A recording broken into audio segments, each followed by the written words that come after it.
Today's A Mediocre Time with Tom and Dan podcast is brought to you by ModernPI.com. That was my plumbing voice. Okay, that's your plumbing? Yeah, that's like my... None of the people that work at Modern Plumbing sound like that. There's not even one guy that sounds like that? No, I've had them over my house multiple times, and they all sound regular. Regular. Yeah. Well, you just made some sort of burglar voice. That was not a burglar. That was, rough around the edges, plumber. He knows all the tricks. Yeah. I mean, he'll stop the leaks. Yeah. Maybe his name is Joey. One of them does work there. Okay. That sounds like that. I knew we'd get there. Okay, fine. Modern PI, Modern Plumbing, they do great work for all of your plumbing needs. They've worked on both of our homes. Yeah. They worked on my shower and got it back to good. I put in a new shower head. I did that, but they came and actually fixed it so I get that piping hot water that wasn't working. Yep, they're a second-generation family-owned business serving Central Florida since 1975. Yep.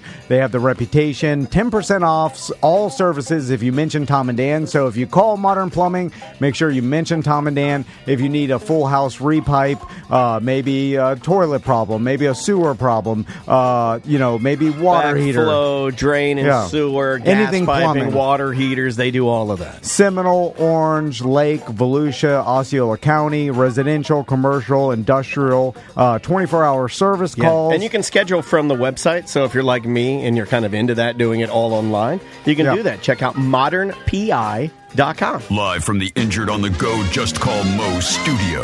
It's a blast! It's Orlando's own Tom and Dan.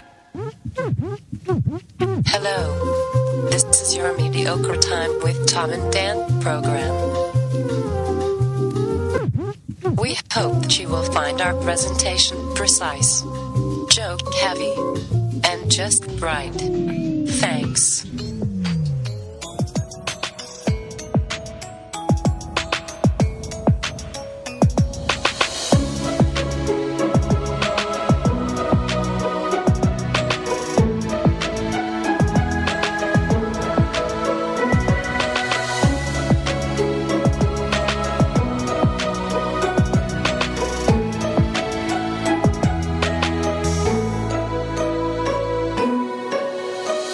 Welcome to the Friday free show of A Mediocre Time.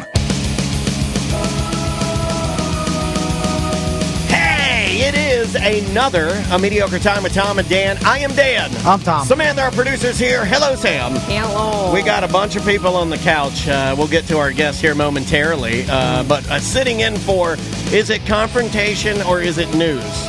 I think there's a confrontation. Okay, today. we do have a confrontation. We did a preview when he was on ACT. Yeah, from the Orlando Talk Show with Ross McCoy. It is Ross McCoy. There may even be a confrontation about the confrontation. Confrontation. An inside the confrontation. And maybe the last time we're going to have this gentleman on the couch with us. I have no idea. It's going to Hollywood, baby. There he is. Hey, baby. Yeah, it's not cancer, y'all. Yeah, you made it sound like it was dying. It could be. I cover all bases.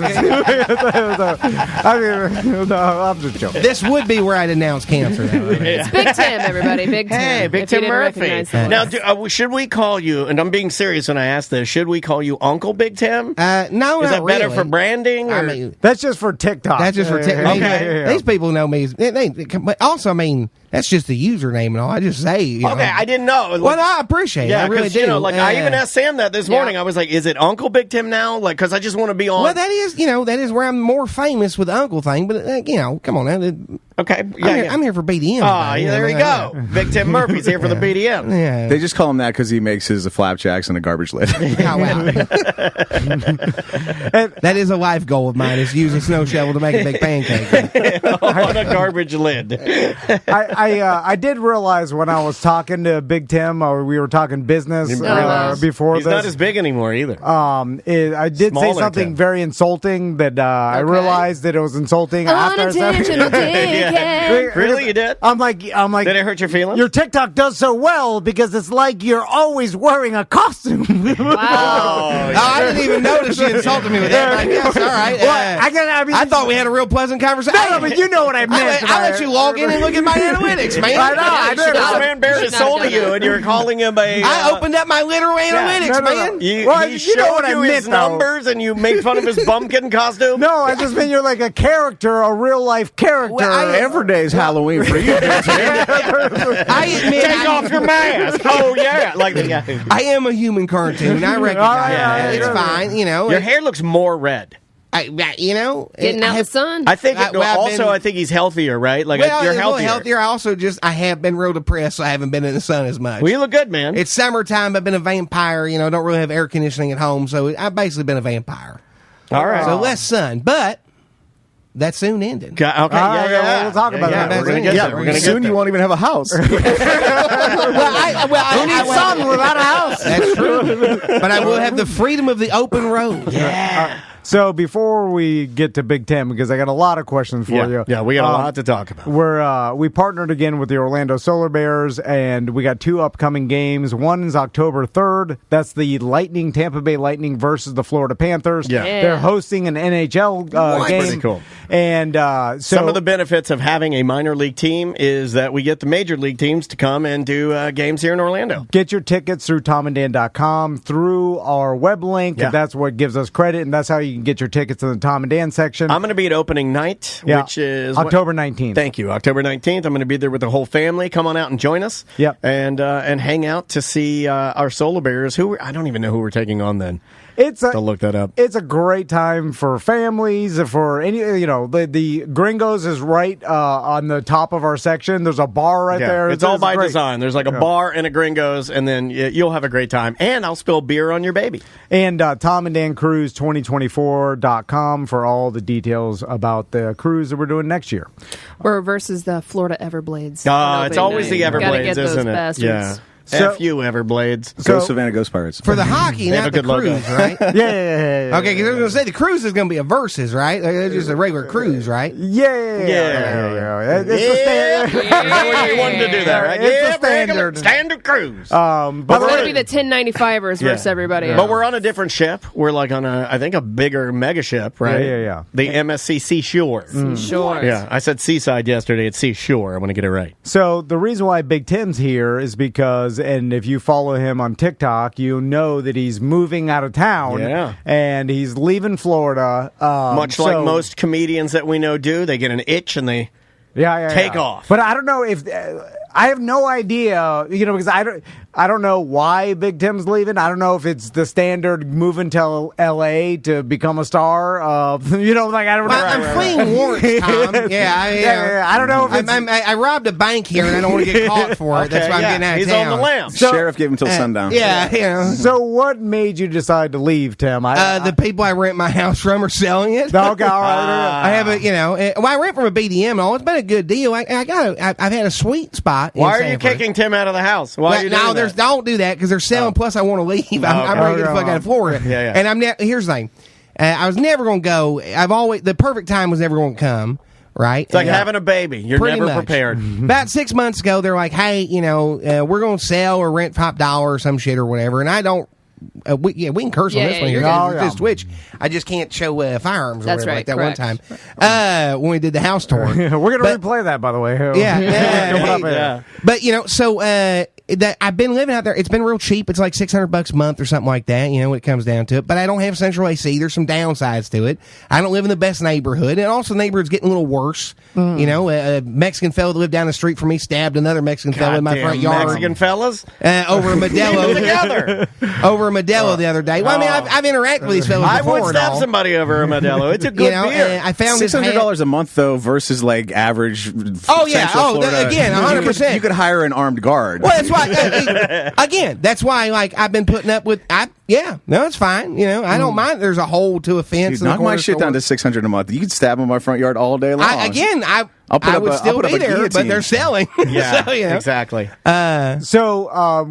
When did you make the decision? Hey, because I 100% made the decision about a month ago. About the same time I said, "Hey, I'm getting out of here. Here's a GoFundMe. Help me move to L.A." All right, why L.A.? Well, I want to be a goddamn movie star. All right. You know, well, here's the thing. Action I was star. gonna do all of this. Maybe I was gonna do all of this in 2015, right? I got my dog Sophie, who's gonna stay with Amber, you know, BDM and all for a long time. Shout out to her. She's gonna hold the dog for me for a few months, right? Okay. Till I get settled in. It's gonna be much easier. I got the dog we got the dog for a woman and kid that I used to, you know, it's a long backstory and all. They were supposed to take the dog with them. They couldn't. So I bought a dog for a girl one time. And I ended up with a dog. Well, I got it for the kid, not the girl. It was 100%. Well, you know, we were going to get the kid a dog, you know. They didn't take the dog with them. I committed to the dog being my dog. My dog's kind of weird, you know, so we didn't, you know, I didn't go live in a van then. I'm going to go live in a van. Did you ever think about giving it to the guy that got stabbed as like a comfort animal? Yeah. No, and I'd rather you not suggest that. I'm getting my dog back. This dog is licking my stab wound. Yeah. So I'm curious, Dogs Tim. sound very clean. So tell me about the road trip. How'd you get that van? Because That van is badass. Yeah, last time. I don't want to put really good shape. It's in very good shape, but it's also it's a 2010. I just don't want to put too much on it being, you know, badass just in case. Yeah, but there's not one dent in it. No, but there's several scratches and all. But either way, I mean, look at Tom's truck. It's brand new as a beat the shit. No, my truck is way better than the No, van. there are so many dents in your truck. My God, old man. Is that Klondike bar still on the back? Yeah, go look at Tom's truck and look at 2020. It's neck and neck. It's very close. well, I mean, I'll trade you title for title, Tom, if you want to get. I don't want your shitty van. There you go. I'm not saying it's good. Race for pink slips. yeah. I was like, because the truck you had before was way worse. Old Blue. Oh, Blue, you mean the one I survived that miraculous wrecking in 2020 and all? Yeah. Which, God, I love that truck. But again, you know, it was kind of I've a never piece heard of a wreck shit. called Miraculous before. But Well, Miraculous that he lives. I mean, right? I spun out on the 417, hit a ditch, rolled twice, and didn't die. And if I had been wearing a seatbelt, the roof would have killed me if I, you know. You weren't wearing a seatbelt? No. And if I had been, the roof caved in on the edge. Yeah, that's what my uncle said. Remember when he went under the 18-wheeler and he didn't have a seatbelt on? And he's like, Dan Lee, sounds just like my dad. He's like, Dan Lee, if I'd have had my seatbelt on, it'd chop my head off. Well, so I ended up in the middle of the. I ended up in the middle of the bench seat, and the dog was. She had a harness, and she was attached to me, so she just kind of ended up in my lap. But when I got the truck home, I mean, you can ask Joe Chapman. The roof caved in on the corner where if I couldn't sit in the seat anymore, it ran and all. It squished. The edges came in, and if I had weighed more, I would have. I wouldn't have rolled that second time. If I weighed less, I would have rolled a third time. I hit a corpse of trees. Like the picture I posted on Facebook after I got in the wreck. I waited till after the tow truck had pulled it 100 feet. I missed going head on to a palm tree 15 feet around by about this much. I couldn't fit my hand between the side of it. The fellas that found me thought I died. They thought I was. They were coming up straight up and was like, Guys, there's a movie star over here. Crouch his car. They straight up. He's dead for sure. Because I mean, Oh my God! This man squished his dog.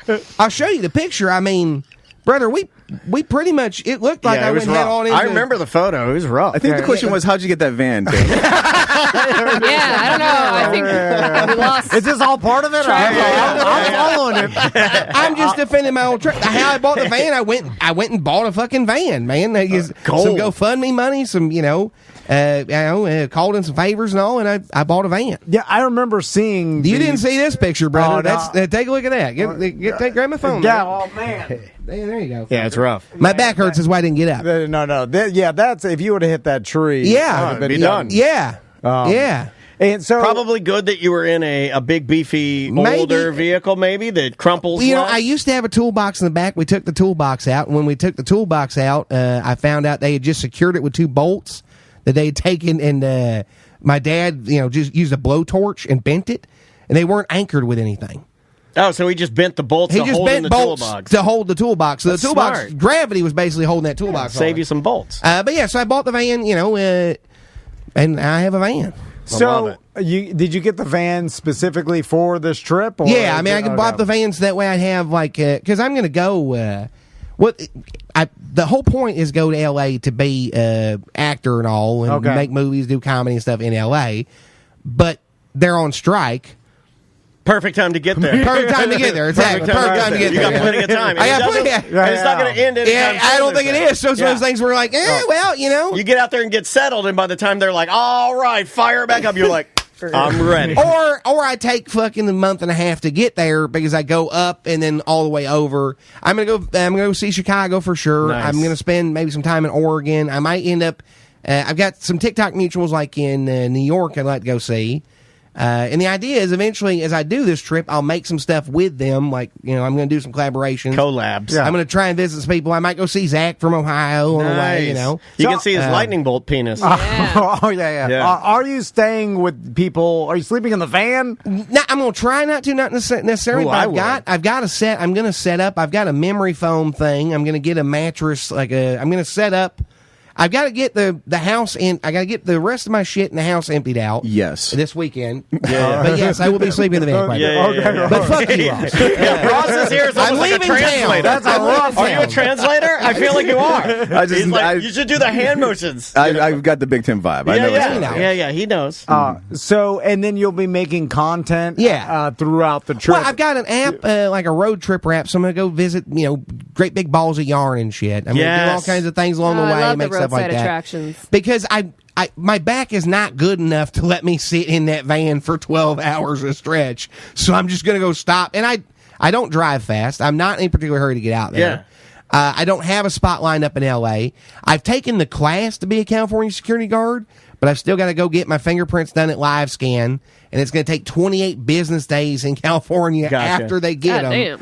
To get it approved. Well, it can be shorter, but they say count on 2 or so weeks. So you're just starting your process. But it's one of those things, there's no reason for me to get to L.A. in a week. There's no reason to drive straight through, because I'm basically going to either get a sublet, stay in a hostel, maybe couch surf a couple days. You should hit up Babyland General Hospital. Yeah. I don't know what that is, outside but of I'm Georgia. down. Yeah, it's the Cabbage Patch. Yeah, it's Dolls. fun. Okay. I've been there. They'll Me probably too. have their Christmas stuff out now. It's lovely. What is the test to be a security guard in California? Do you just have to know how much they're allowed to steal city by city? Is that it? Don't do no right-wing talking points on me. Remember when Gary Coleman was a security guard? I do remember that. And that's the moment I knew I could do anything. And that's why the writers, that's why actors are striking and get better residuals. Because Gary Coleman got, you know. Yeah. That's, and he was pissed off when he was a security guard because they interviewed him and he was like, fuck you. Is that a right-wing talking point, or is that like a BBC News article that I fucking read? I'm not sure. It's a little bit of both. Yeah. So, I mean, the largest category of theft in the country is wage theft. Shoplifting is barely a dent in it, and it really is a part of the the neo-fascism we're in, where yes, they do where things they don't prosecute shoplifting to a certain amount, but they don't. It's not they don't prosecute. You get a fine and shit. They're just not doing 3 strikes laws anymore for shoplifting. Also some of it, like San Francisco, the police are doing a police strike.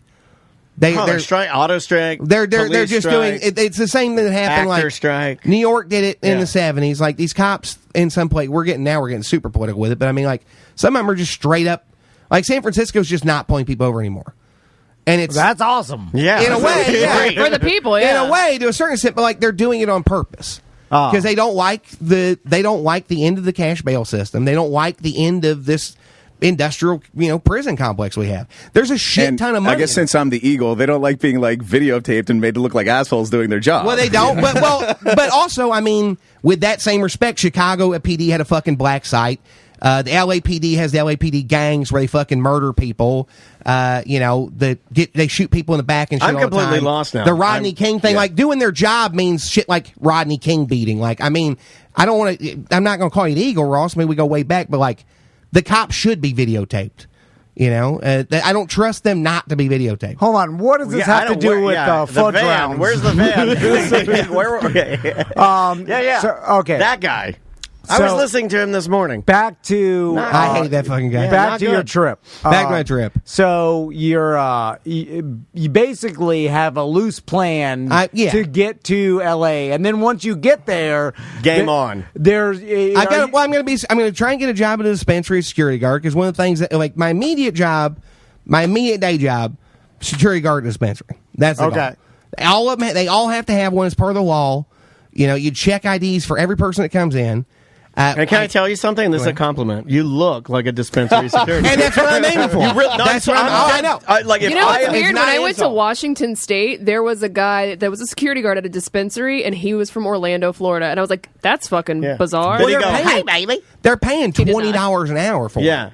Goddamn. Have you seen the guys at 21, 22? This guy up here has been at our True Leave on Colonial.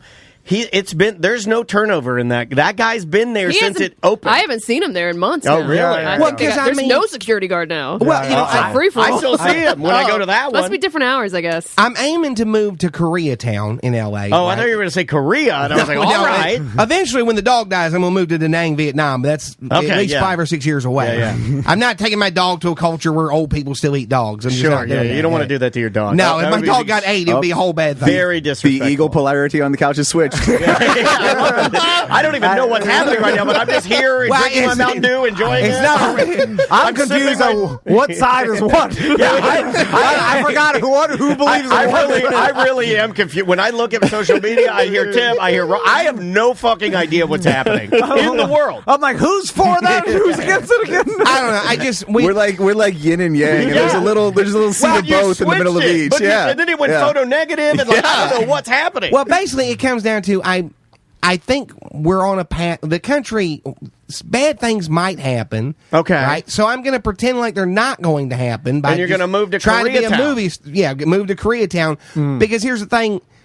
Why the bad stuff will probably happen either way, but if it doesn't, I at least get to maybe be a movie star versus.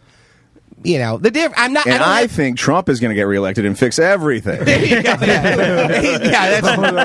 going to be great. Yeah, that's going to be real good for us. Can't wait. So, when you get to LA, are you staying with friends? Are you couch surfing? Well, I got some people. I'm going to try immediately. I've looked into the people on when I get there.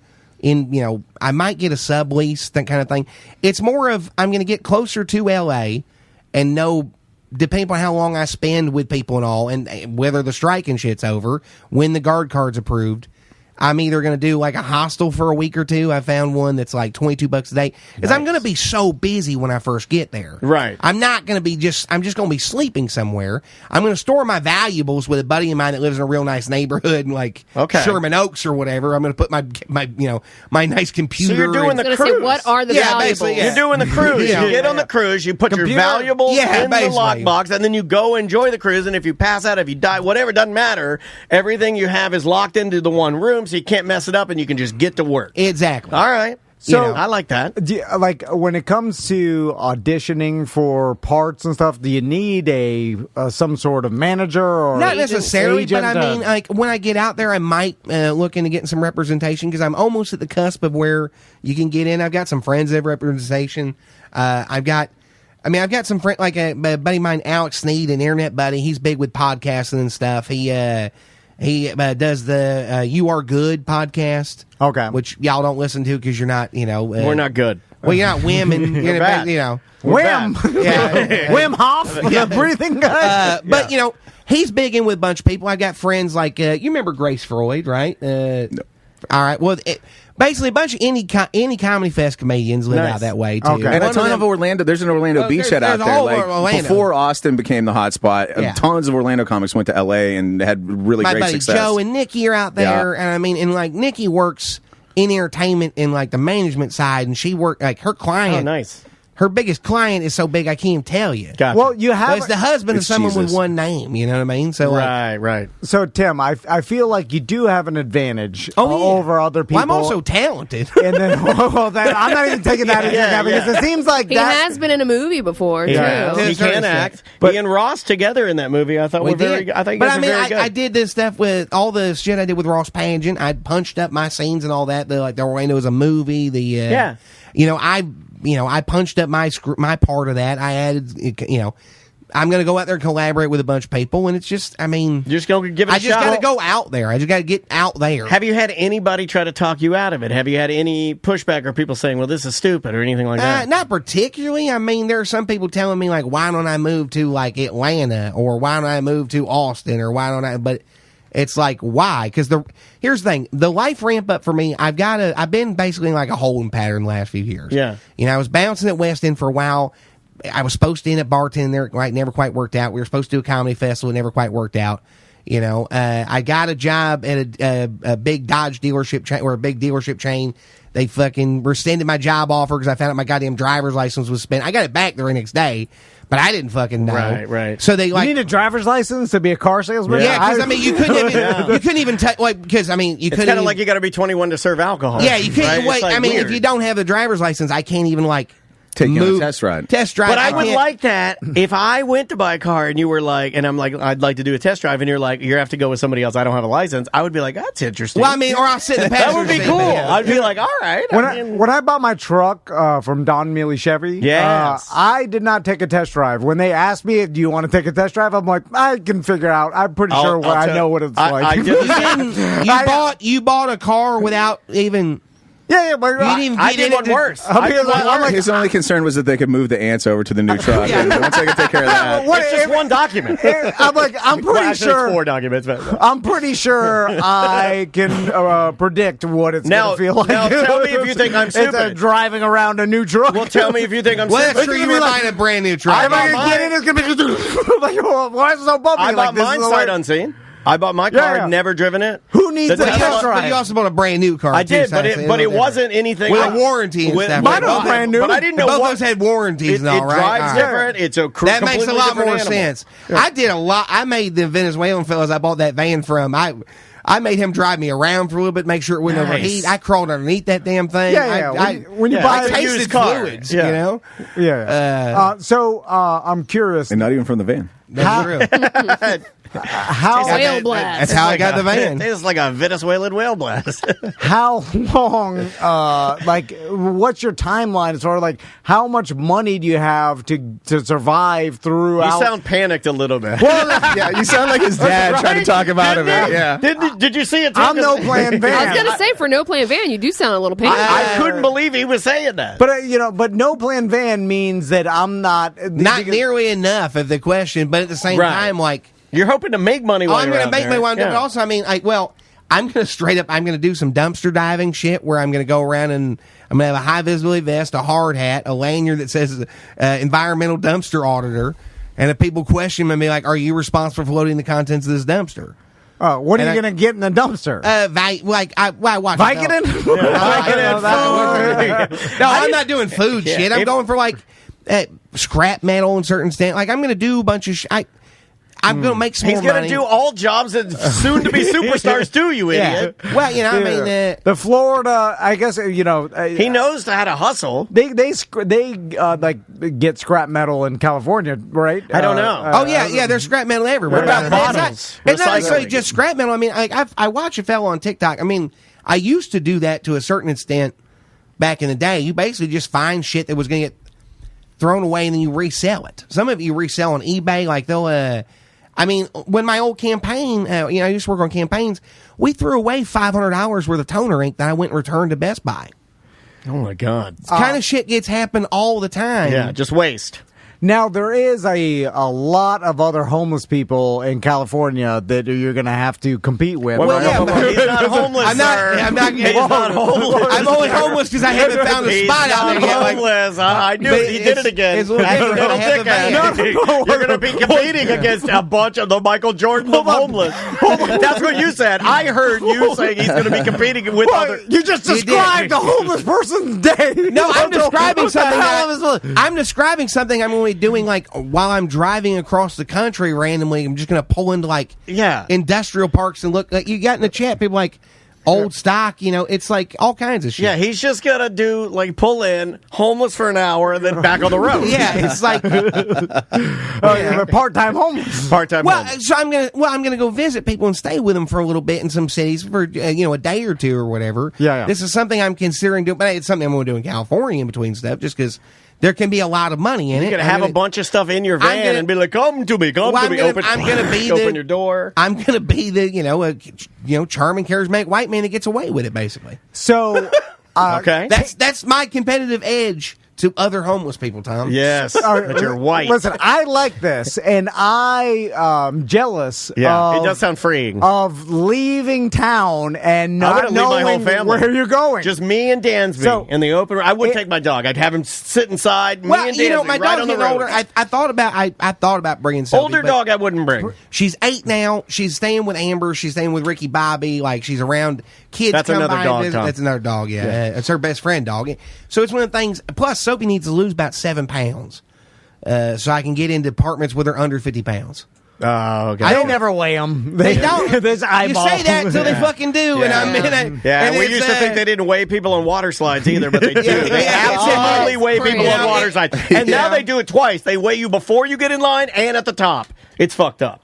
You know, it's just I just don't want to run the risk of it. It's Los Angeles. It's they can be real strict about rules out there sometimes. Yeah. So, Tim, 1,000 miles away, and the dog is 7 pounds overweight. You're set up perfectly because you have something that other people don't, which is a gigantic TikTok following. Right? Well, it's not gigantic, but it's decent. You know. I mean, pretty damn big. Bigger than ours. That's true, yeah. All of our social Pretty media damn combined. big, yeah. Like Well, as we say that in the studio with y'all's faces on and all. They're faking it till they make it. Yeah. Well, that's why I'm fascinated with this, because I'm constantly talking to people with huge social media followings, bigger than our entire audience, more than all our social media combined, and they're not making money off of it. No, most of them are driving around in a Venezuelan van. And then I'm like, I know how much money we make, and so I'm like, why aren't these people making more money off this? At least like 1/70th of what we make, or something. You know what I'm saying? Well, It's a whole different business. I understand, but it's different. And I think part of it is that your audience also is, y'all really do have a unique and special audience that's incredibly supportive. They're very loyal. They're very loyal. For a long time. They're a bunch of scumbags. We all know that. I think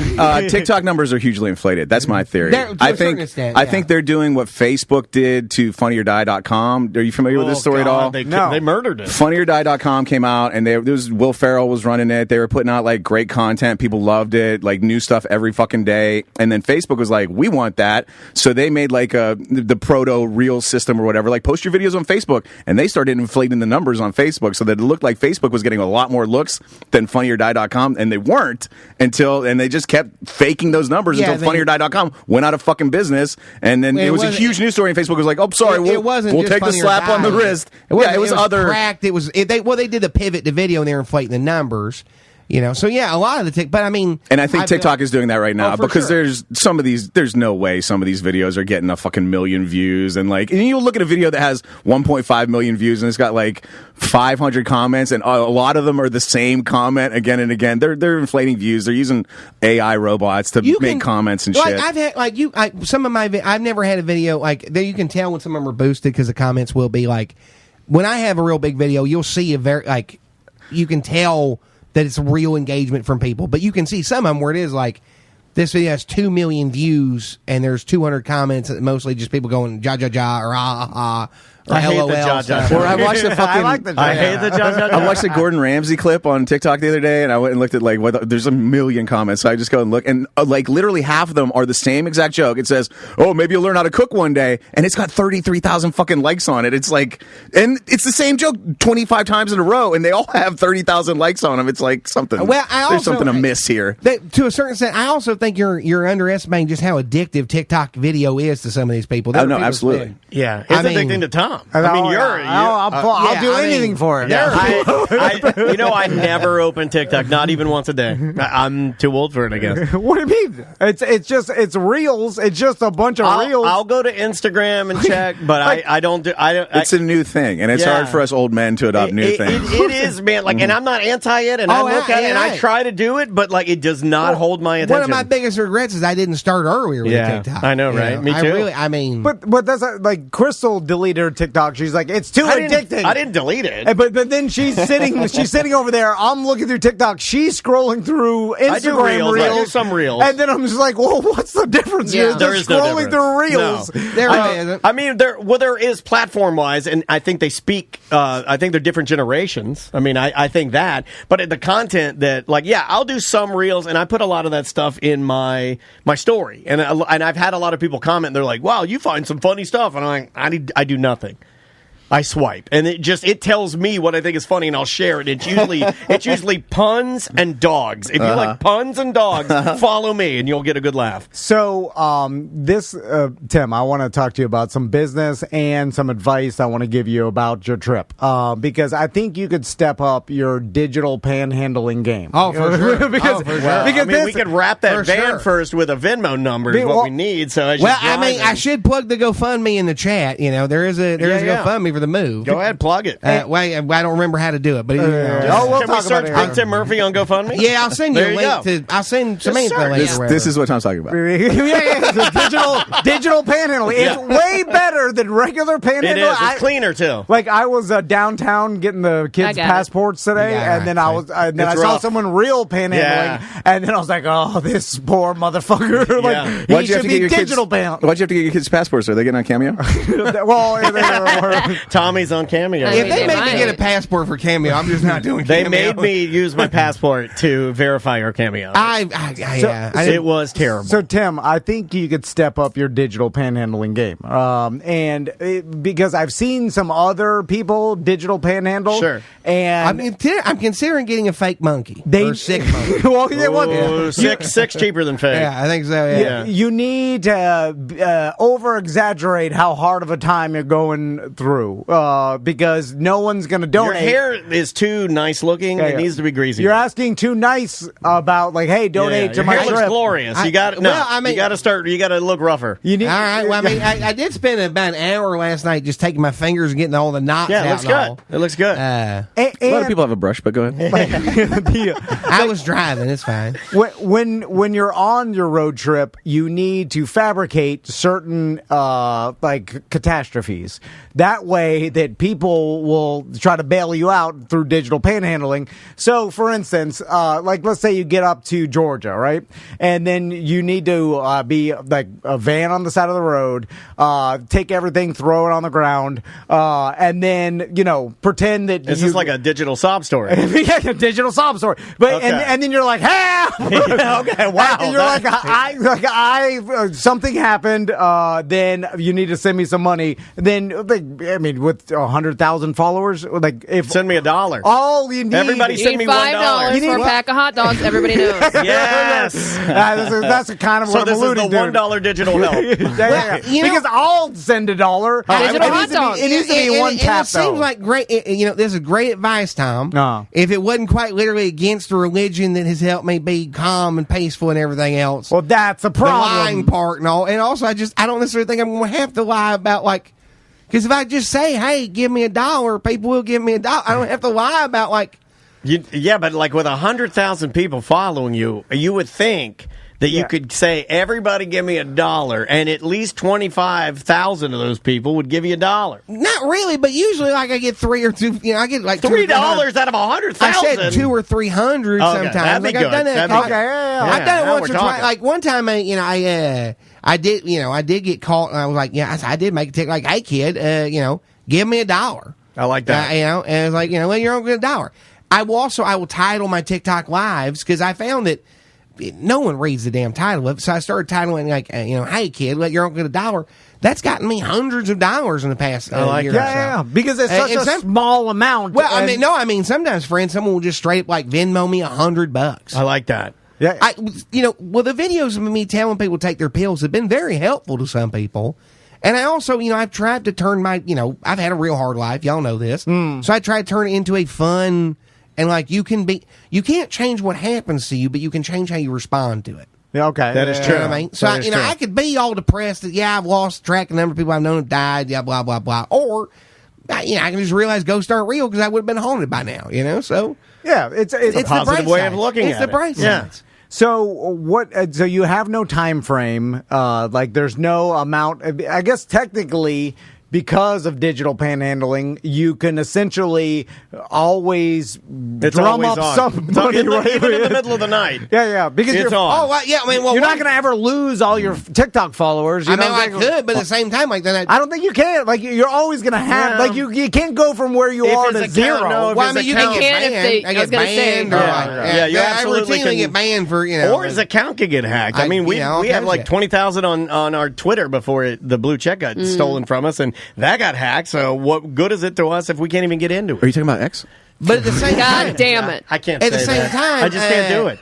You know, I Too don't. old. I'm too old. I'm not calling it X either. The only dead name there I support is of Twitter. The BBC, any BBC article that references any Twitter, they go X, formerly known as Twitter. Sometimes 3 or 4 times in the same article. Yeah. See, calling it X is funnier to me. So I gotta practice. I'm trying to practice. Yeah, it's funny every time. So now, when you being totally honest, do you have 6 months of you mean like money? Saved Well, up no, money? I think he's moving out there. I have right? 6 hours of money Yeah, saved it's up. day to Tom. day, baby. Okay, that's only day to day. It's not Every day. It's not day to Could be the day. end. It not. What do you mean the end, motherfucker? I won't starve. If I can find access to water, I'll be fine. Okay. I am a harder man than you, Tom. Nah, like that's it's true. one of those things. Like not to be weird about it, but It's a hard off. if y'all understood my fucking upbringing, I'm not scared of any of this. Right, Yeah, right. yeah. I'm not scared of. I'm not so scared of living in a scared. van by the river. The dog's in a. The only thing I'd be worried not about is scared if of it the either. dog's I in a want good it. spot. The dog's in a good spot.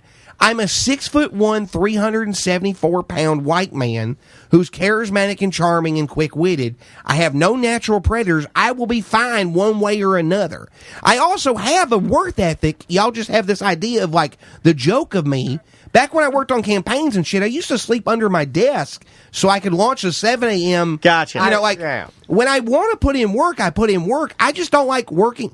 When I was 18 years old, I found out my mom died on voicemail because I was giving too much time to a fucking shitty alarm sales job. Oh my god. So sorry, I don't like to suck the dick of corporate America about some fuck. Like I'm Worse sorry. than Phil Collins breaking up via fax machine. Exactly. It's like That's horrible. like I straight up. It's burned in my mind forever. Time I heard my granddad said, "Hey Sean, the paramedics are here. They can't get your mom back. She's gone." That was the voicemail. At 18 with a job that check I made for that week was $10 because they fucked me around on their bullshit thing. I don't like capitalism, but I don't mind working. I just don't like having jobs. Now, My mom's dead too. is there And my dad. And it sucks. Yeah, and I watched them both die. And he has one huge advantage that none of us in this room have: no attachments or responsibilities. Yeah, that's the beauty. There's no freedom I say. there's no spouse. There's no kid. I'm almost there. I'm just almost the there. one mouth to feed. If I can get rid of my wife and daughter, I'm there. The dog is with Amber, and she's having a wonderful time. Yeah. Like, my dog is probably having more fun at Amber's house than she had at my house. I talked to your dog, and it's true. Fuck Absolutely you. true. Fuck you, Daniel. Fuck you. Just try to keep it light with all the, the death and capitalism flying through the air. Write that down. You think about a couple months before when are you leaving? I'm leaving Friday. I'm next Friday. Yeah, I have a show with so I'm going to try and be out of the house on Thursday and give him back the thing and all. And Thursday night, I'm going to go, if I can get a pad, there's a Dark Sky Park in Kissimmee, the Prairie thing or whatever. Oh, yeah, Payne's Prairie. Yeah, I'm going to go out there. I'm going to try and spend Thursday night there. The Improv has given me the hotel room for Friday. Oh, nice. For the Orlando one. Well, let's plug that show real quick. Oh, yeah, that's what I'm saying. Yeah. Come see me Friday night with Heather Shaw and Jake Rika at the Orlando Improv. I would tell you I get you special free tickets, but it's a special engagement, friends. Yeah, so you got to buy Wait, it. when is this? Because on their website, she's there next Wednesday, the 27th. I got with her on the 29th. I don't know. Right. I'll double check with her. Aren't you doing her show in Tampa? I'm doing a show in Tampa. Maybe Isn't it's that Tampa. the next day? Maybe it's maybe they're just in Tampa. I think you're going to see Did Big Tim at the Tampa show. oh, God. Yeah, I feel bad. Sorry. I just want to make sure people know what, I know. what day Yeah, it We is. fuck it all up. We don't even know which show he's on. Well, no, I mean, I'm on both of them. I just Okay. maybe she mistold me. I don't know. Either way, I got shows with Heather next weekend, and then I'm leaving town. Now, is there a possibility while you're on your road trip to LA that people like you being on this road trip so much and Stay on the road, and then you'll figure out a way, because we were talking about monetizing your TikTok, and there are different things you could sell the light up yo-yos, and then you get $3 or nothing $4. would make me happier than if you rolled into town one day and you're a millionaire and you're like, light up yo-yos, baby. And I'm like, fuck Yeah. It might be them scrub brushes. Hey, I don't give a fuck. I just think it would be awesome. They sell some ball that spins and you throw it. It comes back. I watch them. I want one of those. And it lights up a ball. I want the light up ball. And then you buy it through the link in the comments. I see them promote it. Oh yeah. And so if you start doing that and people like the traveling content, I mean, could you just continue to travel? Step up your like. There are a lot of TikTokers that are like van bad life. for your back, though. Dude. It's bad for my back, but also like I want. Like, I've always in 2010 and in 2015 I was going to go do this. Not necessarily the whole road trip thing, but I was going to go L.A. I want to be in movies and stuff. I've got a ton of things. Like, I've got some scripts that are not necessarily done. But serious question. Comedy only? No, horror mostly. Okay. Like horror comedy. But is it working for the movies, the ultimate working for the man and capitalism and to a certain extent, but then but it's the difference between I'm getting to make movies like I've always wanted with a cultural impact versus, I don't know, I'm selling aluminum siding in the village. Gotcha. Well, to light up yo-yos. Don't forget about the yo-yos. But also, if you could sell, you were telling me $4 a yo-yo. I mean, that's fucking good, dude. If you're selling $4 a yo-yo, the yo-yos are $2,000 to $3,000 yo-yos, it was like I'll start selling yo-yos. Bank. That's better than we get on Cameo. But I mean, the LA, I'd like to eventually start a production company. I want to make horror movies. That's too hard. They're not hard. Horror movies are one of the easiest movies to make. Yeah, but there's a lot of organization, and you got to deal with other people. You got to work with actors. Yuck. I think the money's in the yo-yo. Really? You're going to beat the yo-yo to death? Well, I'm just saying, when you told me $4 a yo-yo, I got $4 for a camping lantern, not a yo-yo. Okay, well, the camping lantern. The margins of the yo-yo. Put a string on it. It's a yo-yo. You could. Light up yo-yo. Yeah. I mean, what? A light up yo-yo, if you don't yo-yo, it is a lantern. I was just making it too hard. You start a production company that way movies. I know people that make movies that's fucking incredibly hard. Yeah. And they tell me there's no money in it. You know a guy who knows Steve Lemmy. Why would you want to talk somebody out of their dream? Well, also, I mean, everything's hard, Tom. Yeah, well, that's why I don't want to do it. I don't blame you. Yeah, but I mean, like road tripping yo-yos. That's where the money's at. But I don't have a wife or kids. I'm ready to get. I'm ready to go do this. I want to change. Yeah. Well, this is something I wanted to do 10 years ago. I didn't get to do. You're restless, man. You're in better shape. I got in shape to do this. The reason to lose weight is to get to Hollywood and fit in costuming. I can wear a 3X shirt now.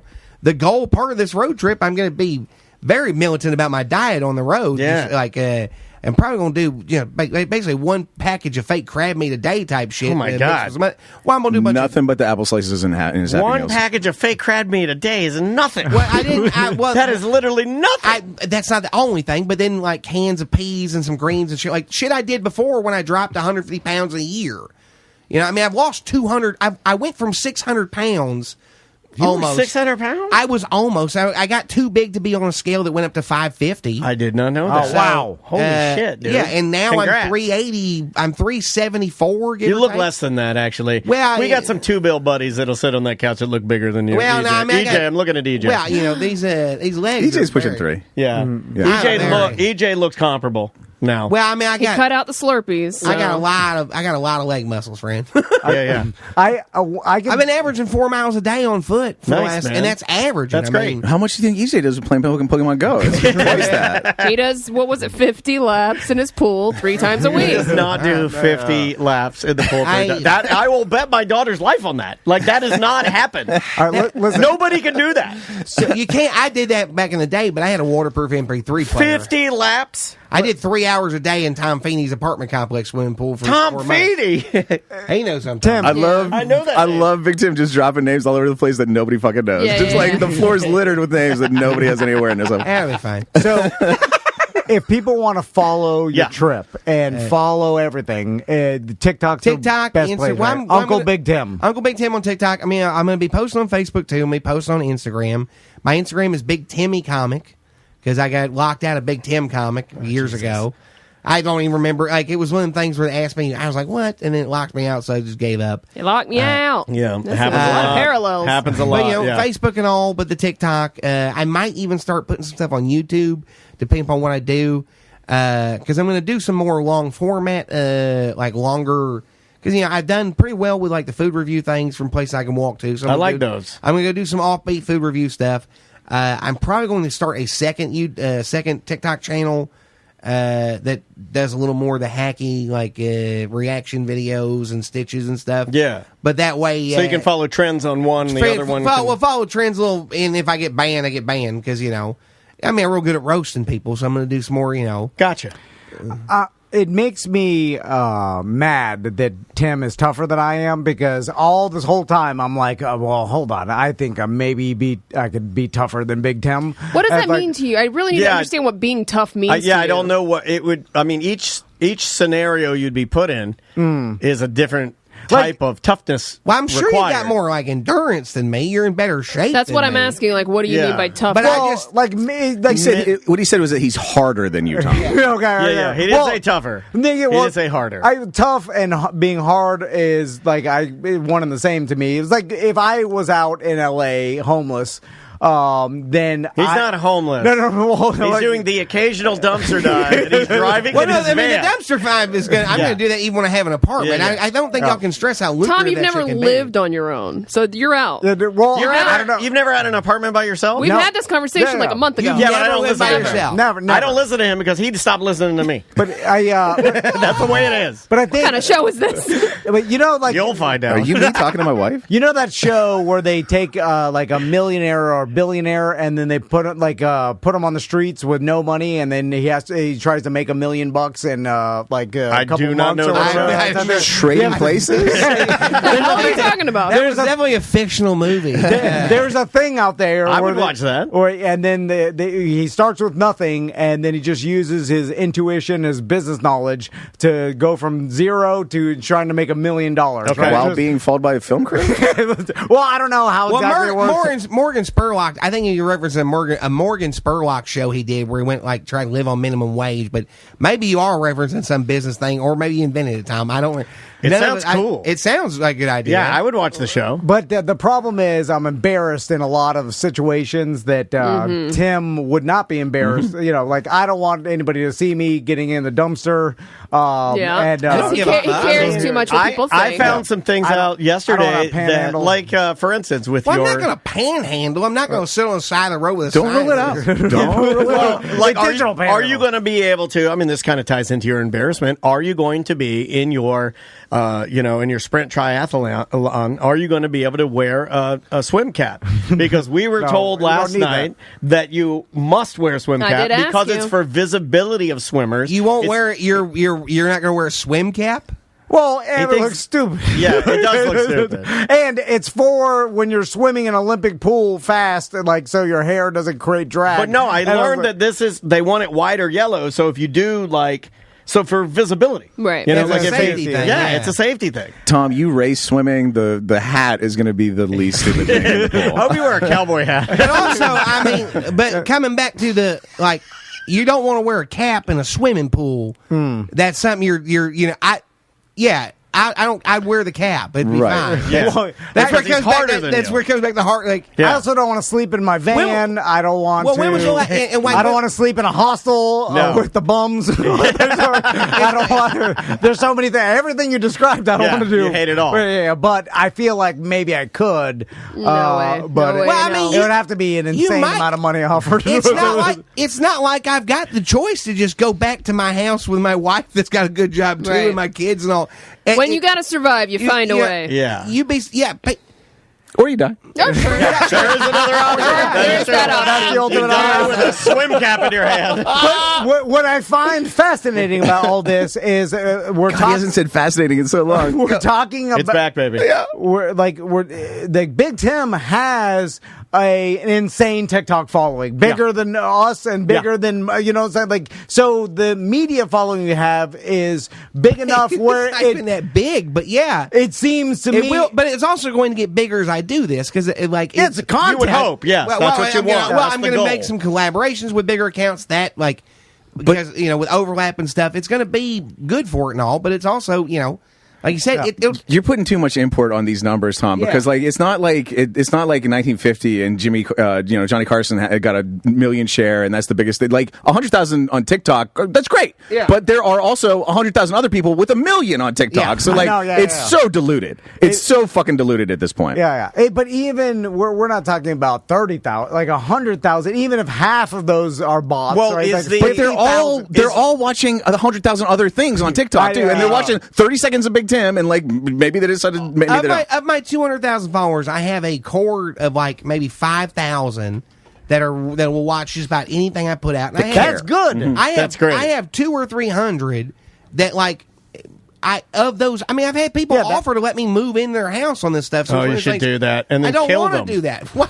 And steal all of their goods. That's how you get rich. That's a good movie, right? That's how you get rich. Yeah, I'm going to single white female somebody's house. No, some old lady, you move in there, some old slam hog, and you're fucking her, and then you kill her and steal all her shit. Oh yeah, that's like the Hatchet Man. I might do that. The guy was like, I hit him with the hatchet, whatever the guy is. He did that. You're talking about the guy that just emailed Theo Vaughn. Yeah, did he? Yeah, he did. Anyway. They're buddies now. Or I could just get a job as a dispensary guard in California, stay in a hostel for a week or two, and then get an apartment somewhere. Okay, that's sounds like working for the man to me. I mean, I'm going to work for the man. I like the killing the old lady slam hog thing. It's way better. That seems like a lot more work than just It'd be fun though. It's easy to kill old lady. I think it is easy to kill an old lady. But then you got to deal with the cleanup of the old lady. I've thought about it too. I've thought the nervousness of having the old I don't. Every time I see an old person, I look at her like I think one of my favorite Big Tim quotes. One was I don't know. This was maybe like a month or two ago. Big Tim came through Shit Sandwich and he had a number of book bags with him, and I was making jokes about maybe he had a bomb with him. And my God. Big Tim said, "Bombs are hard, baby. If I wanted to kill you, I'd just hit you with something hard." I mean, it's true. I mean, because he's harder than you. I mean, what do you call what do you call a bomb maker with 4 fingers? Good at his job. I thought it was going to be a racist joke. I did too. I instantly went racist. Y'all are I don't know. You're stereotyping because my safety sunglasses, because your lights are so bright. No, I think it just speaks more about us. It's not you. I'm like, that's 2 more yo-yos. All right, let's take a break. God, you and your yo-yos. I do think yo-yos are the way. That's where all you've told me this morning, all the whole day, all the only thing is yo-yo. I mean, like, I'm not even the business part of what we do here, and when I heard $4 a yo-yo, it blew me out of my business chair. I was like, holy shit, that's a lot of dough. How do you think the Duncans got so famous? The name of the band is No Bro. Where my girls at?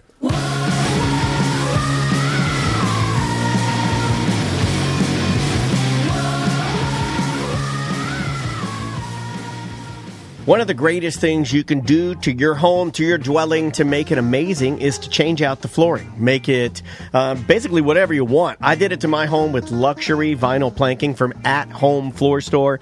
And they're the best, man. Like soft surfaces, did carpet in the bedrooms, did that luxury vinyl planking all throughout the house, and they had me up and running in 2 weeks. It was amazing. And that stuff is indestructible. It's waterproof. It's also great for pee-pee dogs. And I love my pee-pee dogs. And, Maggie's up in age, so sometimes accidents happen. And it's just better having, like, quality flooring in there, you know? You could also lay it on top of your existing flooring if you would like to, instead of ripping out all your existing flooring. Well, it saves a lot of time. It saves a lot of the dust and the wear and the tear. Yeah, and that's exactly what we did in my home. Yeah, I used At Home Floor Store to redo all the flooring in my house, too. I got that tile that looks like wood. It's beautiful. I had my existing tile ripped up from using At Home Floor Store. Sure. Their demolition crew is great. They took care of it in like 2 hours. And then they're quite snappy with the installs, man. Yeah, seriously. Their installation crew was great as well. Well, we beat mine. Mine was supposed to take like a week and some change, I think they had it in. Now, it was 2 weeks in general, but like I think they had it in like 4 days. Like they exceeded what we thought they were going to do. Yeah, and here's the thing: shop the price. My neighbor shopped prices out for his flooring, and At Home Floor Store came in under everybody else and better quality flooring. And he plays disc golf. You can trust him. You can trust him. And the reason is because they come to you in their van. They don't have this giant, huge warehouse store that you have to. They pay bring all it to you. It's actually good for your schedule. If you're like super busy, this might work better for you than anything else. Leave samples for you to look at, and so they just do a great job. It's at homefloorstore.com.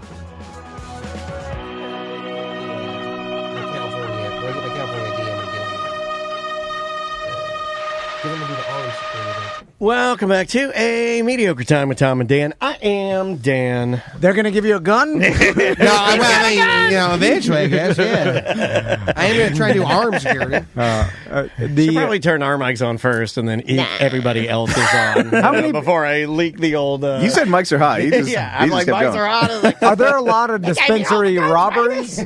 I've never even heard of one in Florida. Big ones. Yeah, there's been huge There's some ones. big ones, but I'm gonna go try and work at the Sherman Oaks Mall dispensary. I'm not gonna try and work in the rough part of town with it. Have there been dispensary robberies in Florida so far? I never heard of one in Florida, but I've heard of other ones before that had happened, but it was more early on when they started popping up before they really got a handle on security and had one happened in June in Osceola County. There you go. Oh, really? Yeah, but was it a strong arm or did they come in at night? Did they rob money or weed? Yes, that's the question I have as well. well. I know there's a lot of distribution robbery. Yeah, because I guess there's cash. It's a cash business, although a lot of can pay and credit cards now. It was a huge problem in Colorado when they first got started because it was cash only, and then they couldn't bank it because banks are federally deposit insured, so they just were sitting on big piles of cash and they're getting robbed left and right. I know that was a huge problem, but that was years ago. Yeah, it's gotten better, but that's also part of the reason why they have to have a security guard at every dispensary.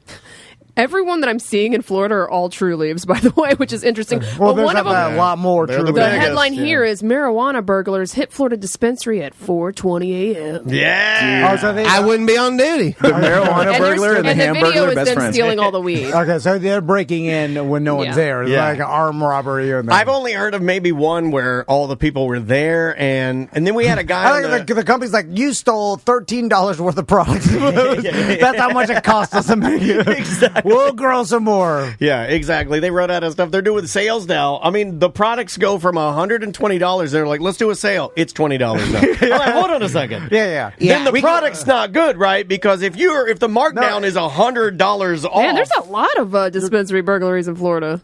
Right. Burglaries. Man. Yeah, burglaries. Yeah. I want to be a marijuana burglar so bad now. That's my new dream. It start with Halloween. I'm guessing go as a marijuana burglar, and you know how way up. I'm going to dress all in black and white stripes, like a traditional Green burglar. and white stripes. But thank you, Dan. Right? But in my bag, instead of having a big money symbol on it, it's going to have a big pot leaf. I love that for you. And if you had a green mask, it's not bad. It's got to be 75% employees, right? Like employees stand around all day, like I'm going to rob this place. I know how to get into that. You have your dumb friend do it. Yeah, because you're basically just I would have the Grizz rob our studio. You know what I mean? Like that's what I would do because he would do it. He's so lovable and he's so dumb. You're like coming through the air vents. Yeah, he'd be like, "I got you, Dan."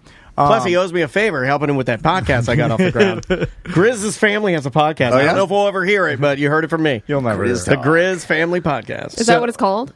I don't know what it's called. I don't have any. I'm being serious. It's like, no, they started it. They did? Yeah. And I like that you know that and Tom doesn't. He called me and told me. And he said, they loved it. It was a hit. And they all got around the table and they fellowship and they were talking. And he said it was great. Did or they maybe use I dreamt the word that. fellowship? Or maybe I dreamt that. I don't know. So let's do some voicemails. All right. Because we have one particular voicemail that I heard Daniel screening. You want to start with it? Yeah, we can start with and it. I'm curious because I know Big Tim has some thoughts on that. Yeah, okay, here we go. Hey, Tom and Dan and Sam. So I just was reading this news article about a guy who faked his death to try to avoid child rape charges or something like that.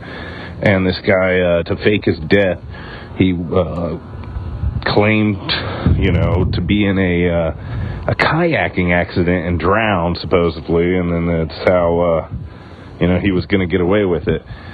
But this guy was so stupid. He had an ankle bracelet monitor on his ankle when he tried to fake his own death, so they could somewhat track him, and eventually they catch this guy, and so he's going to jail.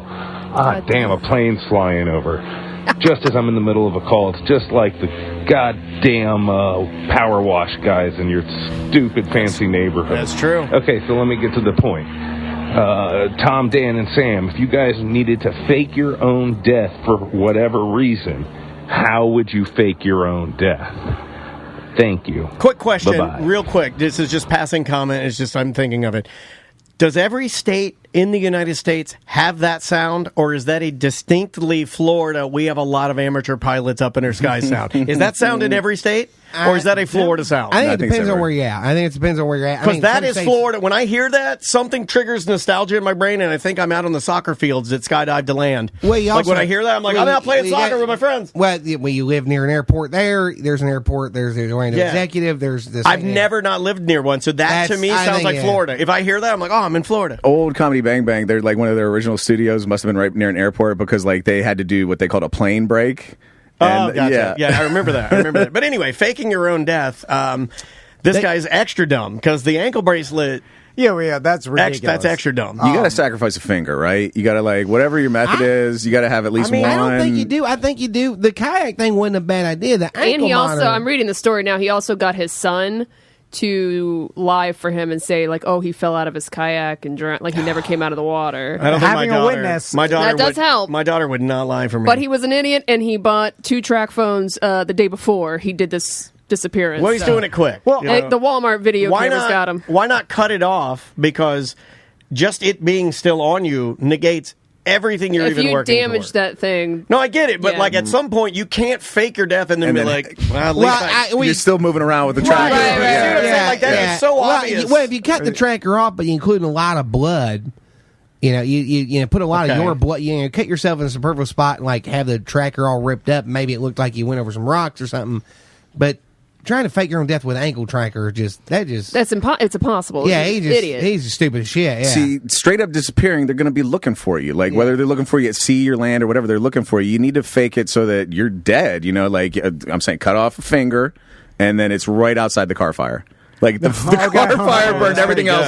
One finger slipped out the window. There's a little bit of tangible proof. But your skeleton, there's a whole bunch of flaws in that. I think the boat thing is good, but you have to, like, you have your canoe wash up, you have the stuff, you have it overturned, you got it, but you can't have an ankle monitor. See, this is all I like the water. I got the perfect one. I like You the wanna boat. hear it? Yeah, the boat. I do want to hear yours because, see, I don't like anything washing up. I don't even really like finger. I like without a trace.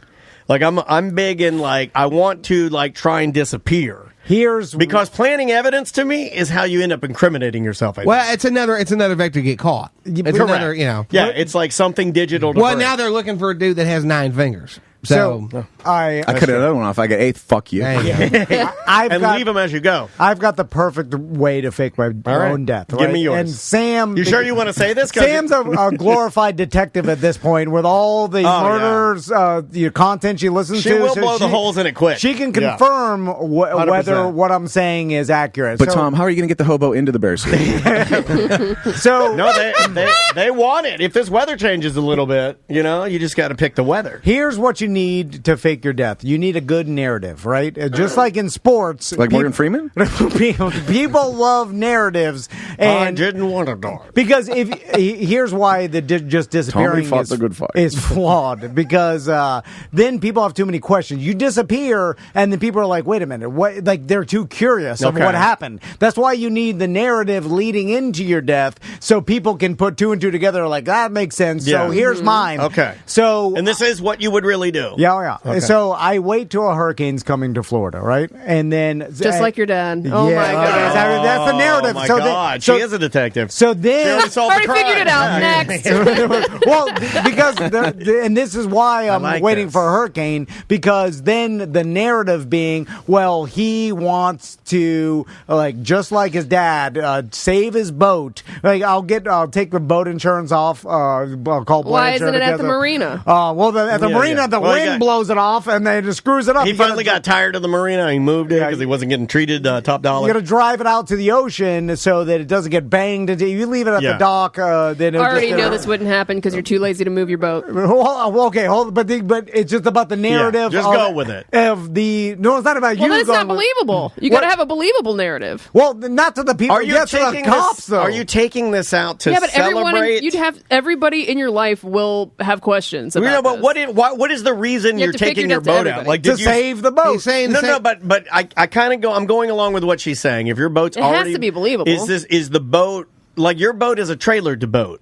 Yeah. So to save it, you just park it next to your house. Okay. Right. No, you guys are discounting the fact that he has a long history of making dumb decisions at sea. Well, okay. Hey, I'm trying to go with this, but like the only reason your dad took his boat out is because it wasn't a boat that he could like actively put on a trailer and take it inland, right? Yeah. Well, what you do is you want to take your boat out before the storm to get one last trip in. Right. That's more believable. That's Tom. believable. That's kind of where I thought you were going. That's where you like go to with go that. through You do that. He doesn't like that. He's mad now. You set up. I've got two, by the way.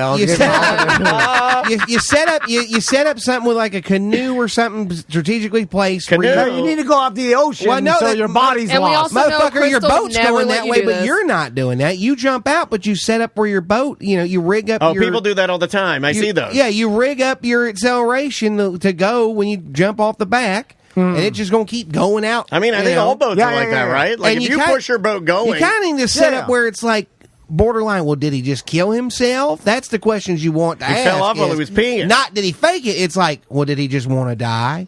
That's the kind of questions you want people to ask. Well, you don't want the suicide to come into play because then insurance won't pay for motherfucker. You collect that insurance, you're going. You're worried about your family getting that money, but if you're just trying to fake your death, the insurance is going to keep investigating. You don't really. I mean. Well, so you're saying have a canoe on the boat. The canoe, though, is you need to go far because, like, what are you gonna in a river? Like they can search the river, your body's gonna turn up somewhere. You're going to be on land, and that canoe is going to be at the bottom of the ocean by the time people think to start looking for you. You want to be out there. They're not going to start looking for you for like 12 or 13 hours, man. You're going to put the boat, you're just having the boat coast with a brick on the accelerator. You're already back to shore. You're already now changed your hair. You've already started to like hitchhike. You bought a megabus ticket with a different name. Again, he's no plan Van. He could never do this. You can finally go blonde like Eminem, like you've always wanted to. I have always thought that because all of you think that I'm so deathly afraid of flying, that if I wanted to fake my own death, and I don't think about fake my own death as much as I do think about just disappearing from everything, my family included. Sorry, I know that's like sort of, if they hear that, it hurts their feelings. Well, it's a comforting thing not to have any more responsibilities. My uncles that lived in the woods, they loved it because they didn't have any responsibilities. I have a fantasy of this, like just being away, like just being away from everything, just being alone. Not even with Dansby, just alone. Just leave me alone.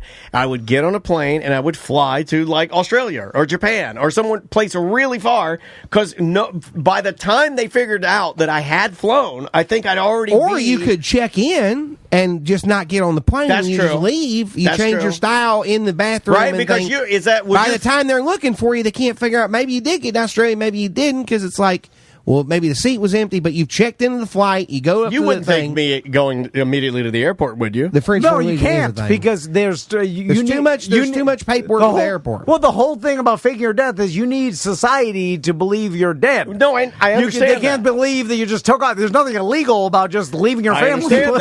But he's not faking his death. He's just wanting to disappear. Yeah. And buying a ticket to Australia. But what you do is you buy a ticket to Australia. Right, but you have a layover in Mexico City. You do one of these international airlines, and then you buy a ticket in Mexico City to like. You can go to some of these Central and South American countries with no visa, and then you have your ticket to Australia still, but you got off on your layover. Gotcha. And that way they've got record you leave the United States to whatever, but you've slipped out and now you're in Lima, Brazil. You're in Lima, Peru. There you go. There's a difference between being on the run and faking your death. I got it. What's your other one? Because I'm curious. It still counts for faking the death. I mean, you end up like you kind of want to end up in a spot where you can do cash work. I'll work at a diner washing dishes and start a new life with a man named Jerry. And what you do is you just say you got out of prison. Second one. I look like a prison person too. Yeah, I sign in Blue But that's Springs. why you don't like doing the paperwork on it. You owe child support. So that's why you got to work cash. There you go. You know, the kid's 17. It might not even be really mine. Do you mind if I work cash here at the barbecue restaurant in the Ozarks? They'd be like, yeah, it's fine, man. You know. When you scuba dive at the Blue Springs State Park, you have to sign in and sign out. So they, if you don't sign out, they know you're dead in there. That's the only way they know too. Because nobody else is going down there. So I sign in, and then I make myself seen around. There's tourists around there. There's a bunch automatically, of I like this one better. I like this one better than the other one. Immediately, I like this one better. There's people smoking weed, babies with soggy diapers. Yeah. I know that. So that place is a mess, and there's a lot of distractions. You get people yelling inappropriate things, fights. Manatees sometimes. Yeah. The trick is staying dead and like having the life you start at. Like, let him get through it before you start shitting. We gotta let him get a head going, and then we can shit on him. You got me back. So I'm like, I get there. I've been to there a bunch of times. I get to the actual boil, and then I make a big deal. I'm like, I'm going down, baby, with the soggy diapers. I'm going down, baby. Yeah. And then they're like, all right, my name's Tom Vann. I live at so and so, and this is the time. And they do though. The divers that I've seen there, they do think that they're better than you. They walk around with their beaver wetsuits on, acting like they're cool with their mask on their head. They're a bunch of fat slobs. Is your family in on this faking of your death? Because if not, this is already out. I can be in on it. I can be in on it. Okay, so they have to be in on it. Yeah, because this is partly to get the insurance money, and then they have to stay in Florida for X amount of time, and then they disappear. Wait, I don't know that. What do I think? Huh? Are you going to make me eat this whole thing? I'm like, oh my God, we're in so much debt. You're screwed, yeah. Yeah, and then I'm just like, oh, I'll fucking burn this place down. Wait, Sam's in on it, not you. I can't trick Sam. I'll move back. I'll wear a salmon colored polo and be bad at business. Okay, and we'll put a T. If you actually had me in on it, you'd get away with it. But on your own, there's no fucking way. So then I go down there and I leave. I have to go past the Grim Reaper saying, "Don't go past it." I love those signs. Leave your necklace. Leave your necklace. Well, I'll go into the cave as far as I don't have that much. I'm pretty scared to go. Have anybody ever seen it? It is so scary. Like a real way for you to be faking your death and die. It's also pitch black in there. There's nothing to see. You were going to die faking your death. 100%. Yeah. That's in my biography. Yeah, you were. Tom Vann. He died faking his death. You are 100% dying. I leave my gold chain or something down in the caves. Oh, your dirty foot bandages fall off. Yeah, or your iPhone. Because people will go in because they'll be like, "Oh, he's dead in there," and then he they was send checking the his rescue diver. and he passed out. So then, when you swim out of the boil, you can continue to go underwater all the way out to the river. Yeah, well, right? You know the story about Tiger Woods used to do that when he was training to dive. He would dive in these tunnels and then pop up in the middle of the ocean. And it was making the PGA and people crazy. He was diving with these Navy SEALs. Remember that? Well, they know where they're going. My dive coach told me that. Tom Tedesco, he taught me how to do it. He's like, the guy's a nuts. You could slip out through a tunnel. Oh, it's so scary. Well, I don't know if Blue Springs tunnels lead. I mean, it would be better. Tom's just going to go down the run with the fucking manatees. Yeah. No, what if we had what if we had a hyper realistic vinyl manatee costume that I was down there? I'm down there with my mask on, and I fit you into the thing, and then you take off as a manatee, and then I'm crying because I'll never see you again. I know I'm crying underwater. So now you're in on it. You just have to visit him in Vegas when he lives in my fucking spare bedroom. And then I hug the manatee, and you're like, get off of me. Yeah. Then I manatee my way out to the river, and then hit by a boat, dead. By my own boat. By your wife kills you. Searching for you, So you still die. Okay. Coast Guard kind of runs you over, Because then they're like, "Oh, what happened? Tom Vann signed in and never signed out." Yeah. And then they're like, "Don't send somebody down." And then all the people there, they're like, "No, they send the sheriff down. They send the sheriff dive team down. You know who does that? And they find my gold chain. Do you know who does that? Andrew's brother does that. Do they stop looking for you, or do they continue to look for your body? It depends on how much they will stop. Because the cave system is so immense. Partner, they didn't look for my uncle that went missing in that river very long. Also, if I remember correctly, when they found the foot, they did send the diver and they found the rest of his rib cage, but they only looked for a day. Holy! But once you find that, you know. Yeah. Oh, I think one of the reasons why. Well, you knew when the foot floated up. We kind of knew, I think that sign is one of the reasons why they don't look for that long. You know, like you should have seen. Yeah, it's very dangerous to cave dive. So it's one of the ones where that's also the trick. You kind of need to get your body in a spot where it's prohibitively expensive and also dangerous for them to look for where your body would have been. Yeah. So sign into a national park and say, what the trick is, you need to set up for like 6 months in advance. You're getting into amateur camping to help get your mind right. You're doing hiking or whatever yourself. All right. And then you pick a spot that's particularly dangerous, but you start to go and you kind of leave some trail residue, like you leave your back, especially if it's wintertime stuff, you can kind of make it look like you got hypothermia, because one of the things of hypothermia is you strip off your clothes, but you just have a second set of clothes. And He's a pervert. He loves taking his clothes off. And here's the thing. And the animals will eat you and scatter your bones, and they'll never find you. They'll also just stop looking for you, man, because it's like they're not going to... They'll find your stuff. They'll find the clothes. You go, well, he probably got delirious and ran off and he's dead. You know what the best one of those is, Tom? You made up your mind. You're going to challenge yourself and climb Mount Everest. You make it to base camp. You just hire a Sherpa to hide your hat somewhere up on the mountain, and you take the fuck off into Nepal. Well, the problem with that is, like, I feel like, know where all the, like, there's bodies. There's some famous ones, but there's a lot of dudes that just went up that mountain and never came down, and they're very nice, and they have no fucking clue. My wife is like Green Boots, the guy that's famous. He was at. But then there's a lot of guys that just fall into an ice crevasse that's like 90 feet down on Mount fucking Everest and is never seen again. My wife is in the chat room, and she says, my stepmom's friend went missing diving. I was going to bring that up. And they had to wait years for a death certificate until the government declared you dead. Yeah, if you don't have a like I said, a pretty good narrative of it, they're going to just not do a death certificate for years, and then eventually you'll get one. But that's where it comes in the insurance part. If you're trying to do this for insurance money, that's how you're going to get caught. But if you're just trying to get away from your obligations of your life or whatever, it's much easier to do. Going back to the original voicemail, why are we letting child rapists out of jail with just an ankle monitor? That's the real question. Well, here's the thing. That's not going to stop him. Well, he got caught for once. I mean, he ended up with an ankle monitor, kind of worked, and two, he's not convicted yet. Correct. He wasn't. That's convicted. true. He literally had court the next day. Yeah, and that's why he conveniently went missing. The trouble is, you have to treat anything they can do to a criminal, they can do to you, because we all could be criminals at the moment notice. But they deny bail for a lot of reasons. Oh yeah, accused of raping a child. That's one to me. I'll give you that one. That's top of my list. Also, if I'm innocent, I'm going to be like, faking my death is going to make people think I'm guilty. Of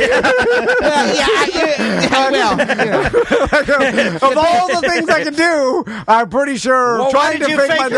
I didn't do it. Depending upon how hard you're getting set up, I mean, maybe faking your death is a better option. But again, don't. You know what? I have heard I'm 47. I've heard multiple people, my bad at life friends. I mean, hundreds of them tell me they've been set up, and not one of them was ever set up.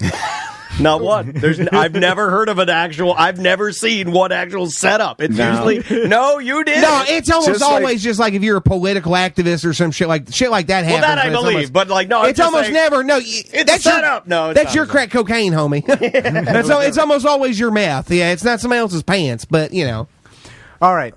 Should we take another break? I didn't know if we were going to do confrontation or not. Well, let's take a break and then come back with Ross's confrontation, because you teased it on Wednesday when you were on ACT, and I can't wait to hear it. He's getting so good at this, like, the teasing of the confront. You did it as you're like, and away! And then he's and I'm like, you can't even ask extra questions. He left the building. And Tim, have we figured out when your show is yet? Is it Wednesday I'll or double Friday? check your Sam got it. On the websites, Wednesday the 27th is Orlando Improv, and Thursday the 28th is Tampa Improv. Yeah, she put it in the chat room. Maybe she did it wrong. Then maybe I'm leaving earlier than I thought. I don't know. I'll figure it out. Should you probably text her right now. I'm about to. Yeah, I'm about to. Right. The name of the artist is Dream Nails. The name of the song is Ball Pit. We'll be right back. 1-844-TOMNDAN show at TOMANDDAN20 for emails. We'll be right back. I need what I want.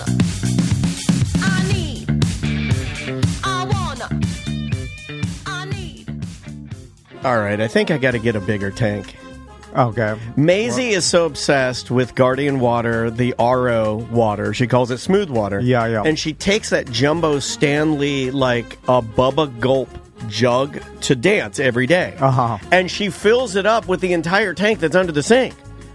Because it's the only water she'll drink. Yeah. And if the tap water tastes chlorine. It's just garbage. It's not good. Hey, guys, if you need quality water, if you want to save your pipes, your fixtures, if you want to just like change your entire home from the inside out, Guardian Water Services, they're great folks, and you could have your kid addicted to smooth water like me. Everybody here has that RO system underneath their sink. It's the best. To get reverse osmosis water straight from a different faucet. Yeah. Is right next We to use your it here own for our faucet. guests. We have one here. Some guests were drinking it this week. Like we didn't have bottled water. We're like, this It's is just the as good as the same water that Linnell drinks. And also, if you need a complete house conditioning system, they use Westinghouse products. Great, and it'll save your house from calcium buildup and repiping. You don't that's going to be $8,000 to repipe your house. Or if it's something like my house, it would be a disaster because I'm a townhome. It's floors. It's all in the walls. Yeah. So you talk about a disaster. Repiping would not be fun. And talk to them. You can save money on the soap they use. Like, have you seen the detergent prices at Publix or whatever it is? Like, it's insane. Tell them, old man. And if you get the conditioning system, you don't have to use that name brand soap. You use cheaper soap because it doesn't have to work with all the well, stuff you're in the using water. better water. Yeah. So. It's purifying the water before it comes in your house. So talk to them. They can come out and test your water and see what you're working with. It's GuardianWaterServices.com. Show me what you're working with. I knew it.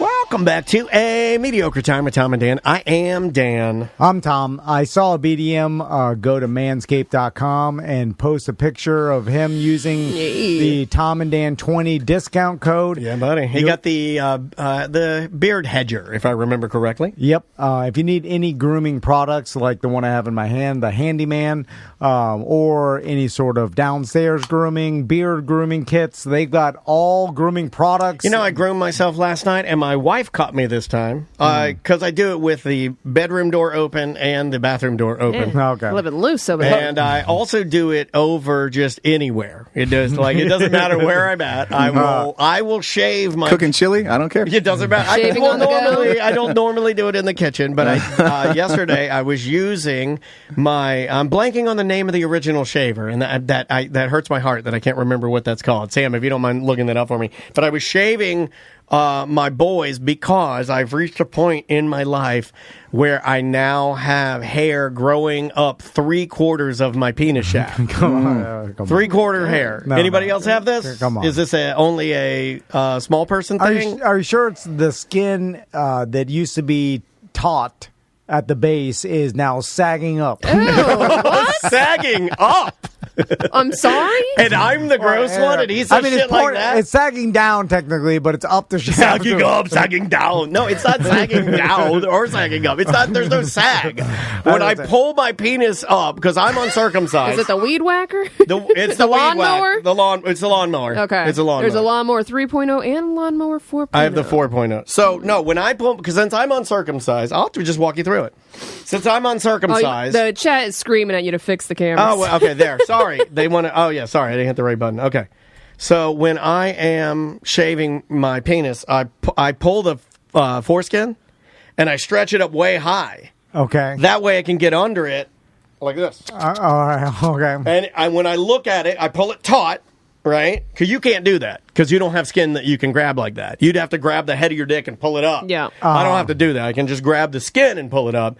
And when I'm shaving it, and then the hair goes 3/4 of the way. Like there's only about an inch between the end of the hair and then the end of my foreskin. Okay, that's it's disgusting. It's disgusting. It is disgusting. So TOMANDDAN20. Manscaped. Yeah, TOMANDDAN20. TOMANDDAN20. So if you want to get rid of that shaft hair. Did you get your dick bitten by a werewolf by any chance? No, I thought of that. I'll have to chain it to the radiator when the moon goes out. Tracy, cut out Daniel's part. No, leave that in. I use it. What if I didn't have that product? Then I'd have a 3/4 fur ball. Mm-hmm. Just put the beginning. Yeah, TOMANDDAN20 for no hair. All right, so Ross. Yes, sir. Is this the confrontation? Am I doing the song? Yeah. Let's do Okay, it. hold on. I gotta get it. I gotta get his thing here. Here we go. This is one of my favorite songs ever.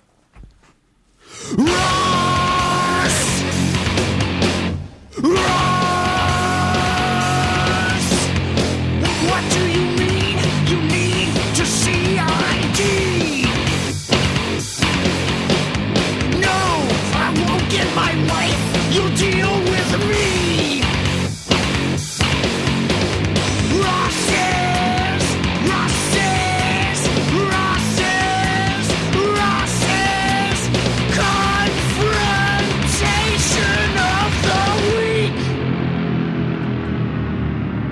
Where are you going to be at, Ross? Tomorrow night at the Bull and Bush. It's going to be Underwear Comedy Party. It's a lot of fun. Brought down Alex Libby from Atlanta. She's bringing some other Atlanta comics with her. And I got a bunch of Orlando comics coming out. We're all going to be doing comedy in our underpants. $20 at the door, cash or Venmo. There you go. And it'll be fun. Here's a fun game you can play.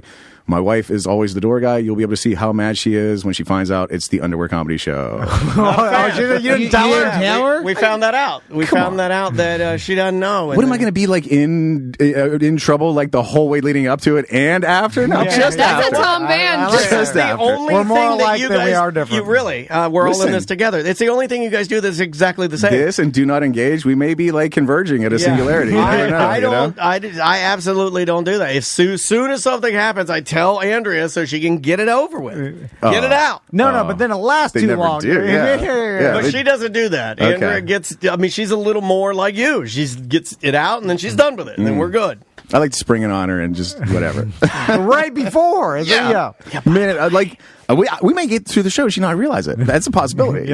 She's back there at the door. Yeah, there's a real chance if she doesn't come inside, she won't know. Yeah, is there a possibility? Where does everyone disrobe? Where don't they? So this kind of ties into the confrontation of the week because the confrontation of the week takes place at the Bull and Bush. At the Bull and Bush, you come into the front door and the stage is right there, and there's like a little vestibule. You come through a door and then through another door, and then there's my little area where I stand during shows. I'm gonna we're locking the front door and I'm gonna tack up some towels or sheets or something in that little vestibule and have a little changing area for comics. I like that. Use newspaper. That's what we used to do in the radio days. Is this? We'd put newspaper in the windows. That looks looks so sinister when you do that. I might swing by and drop you off a blackout curtain. I might be on the side of town either way. I got you. You have a blackout curtain. Well, I'm not going to bring it with me. I mean, I'm not leaving the curtains at the house. Put them up in the van. Yeah. Put them up there for the dog. It's only the one thing. Okay. So this all ties together. The confrontation of the week it happens at the Bull and Bush. Last Saturday, we were doing Big Tim Murphy's Going Away comedy show at the Bull and Bush. And like I said, the stage is up at the front of the room, and so is the front door. And when you come in through the front door, you're just right by the stage. And there's a little vestibule you come through the second door, and then there's like a little foyer area, like literally just enough room for one person, and that's where I stand during shows, so I can give people the light, keep an eye on the soundboard and everything. That's where I stand, right? So show's going great. There was some last minute cancellations, so I had to put up some people that were maybe just standing around. If you were at the show, that's what happened there. And but back half of the show completely solid, real good. We're building. Larry Fulford goes up, kills, makes everybody cry, talking about Big Tim and how sweet he is. And then I bring up Big Tim to try to sell a ghost-ridden VCR cam. I did do comedy before that. He did jokes. I'm just making it up. So I bring up Big Tim. Big Tim's, I don't know, like 3 or 4 minutes into he's probably, I checked on the video. It was like 4.5, 5 minutes in. Yeah. That's how fucking good I am, you guys. This guy just had to run a show. A few minutes into Big Tim's set, two guys come into the Bull and Bush, and they post up right in my little vestibule, or they were in my little foyer area where I'm standing. Get out of my vegetables. And Larry Fulford's already up there kind of watching Big Tim from there, so it is jam-packed already. It's very tight already. Yeah. I don't like another human being up there, but I'm willing to let Larry stand there. That's fine. He wants to watch the show. I like Larry. That's fine. These two guys come in and post up like right inside the door, right in front of the stage, and they see how it's packed. It's jam-packed. There's I don't know, 50 people in there watching Big Tim do his thing, and there's no real. You could go to the back room and stand. There's room to get to the bar to get a drink, but there's no seating or anything. So they come in and they start having a conversation right in front of the stage while Big Tim fucking Murphy is talking into an amplified microphone doing jokes. Yeah. And so and I'm standing right there too. So of course I'm hosting, and it's a fucking spike in my brain killing me. So I just say to them, hey guys, in or out, just choose in or out. Come in, get a drink at the bar, or you're welcome to go to Sports Sound. Sports Sound's right there is great too if you want to go just have a drink. I like Sports Sound, and so I keep telling them in or out, in or out, in or out. And at a certain point, Big Tim gets involved and is like, just stop it. So one guy, he's not doing a little justice here. He's giving. I'm getting to it. Right. I'm getting to it. So we talk about it for a minute, and they keep talking, and then one guy goes, he decides to enter the room, and he does like a big fucking vaudeville dance like across the room in front of the stage to like, here's me. He like. If you look up drawing attention in the fucking dictionary, it's this guy's little dance. as he walks across the front of the stage to like an unoccupied stool literally at the in bar. front of me, to the one only open stool right on the corner. And so he's doing it because you have told him like in or out a bunch of times. Yeah. I think he was doing it because he's in a shithouse drunk. He's doing it because I told him in or out. Yeah. He's doing it because he is fucking hammered. It's a reaction to what you said. And he's being a little bit of an asshole. And he's a fucking prick. And he's like, look at me. I will draw. Literally, it's not like. Was he on a one wheel? No, it wasn't out of embarrassment or anything. It literally was like a guy just wanting attention and seeing a room. He was and literally like, trying to one up that because he brought up it's Big Tim's going away thing, and I even said like, yeah, this is my last time, but come in, mate. And I was like, I'm trying to get them to just come in and they'll be quiet, and I'll get them back or whatever, And we'll come back from the weirdness of it. And then in response, he's like, "All right, I'll sit down." Then he starts doing some like a baby would or a child. One of them. So now we got the one guy, the big, tall, attention-seeking prick sitting at the bar, and in my little foyer area, we still have his friend, a little bit shorter, a little bit stockier, kind of muscly, like looking.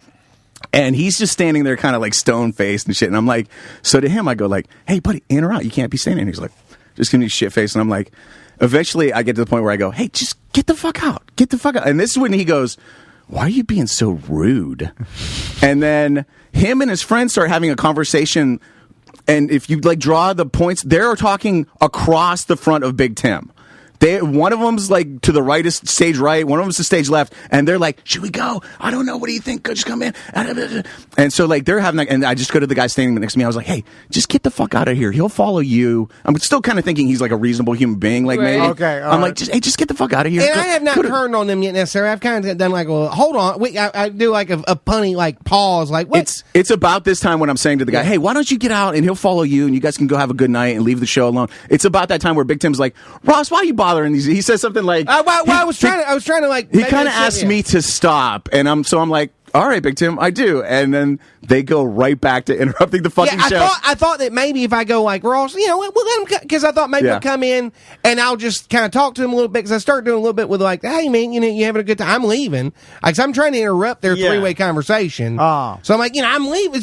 I'm like, I straight up go like, just give me 10 minutes. Sometimes you can quell it even by giving them a little more attention, and they slink back. Sometimes it happens. I see what you're doing. So I back off, I let it go, and then the guy goes right back to fucking talking to his friend across the bar. Not even 15 seconds him backed off, he immediately went to just, he amplified his assholeness. And so I go, see, Big Tim? You see why I was fucking trying to do this? Yeah. And so, like, now me and Big Tim, it's me and Big Tim tag teaming these motherfuckers like it's WWE. And we go in, and the guy keeps saying, why are you being so rude to us? And I'm like, and I explained to him, because you're interrupting a fucking comedy show that 50 fucking people are watching. You're ruining the night for over 100 people. What do you not understand about how you're being rude? And the guy, he's just getting madder and madder, and he's like a short, stocky guy. You can tell he wants to get physical. Like he wants he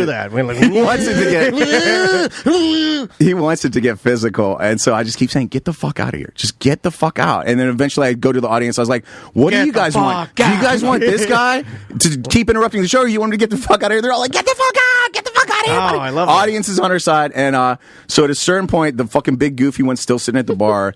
I rile the fucking short, stocky one up to the point where he's like, he screams at me. He's like, I'm going outside, and if you got any balls, you'll come meet me out there. Something to that extent. Like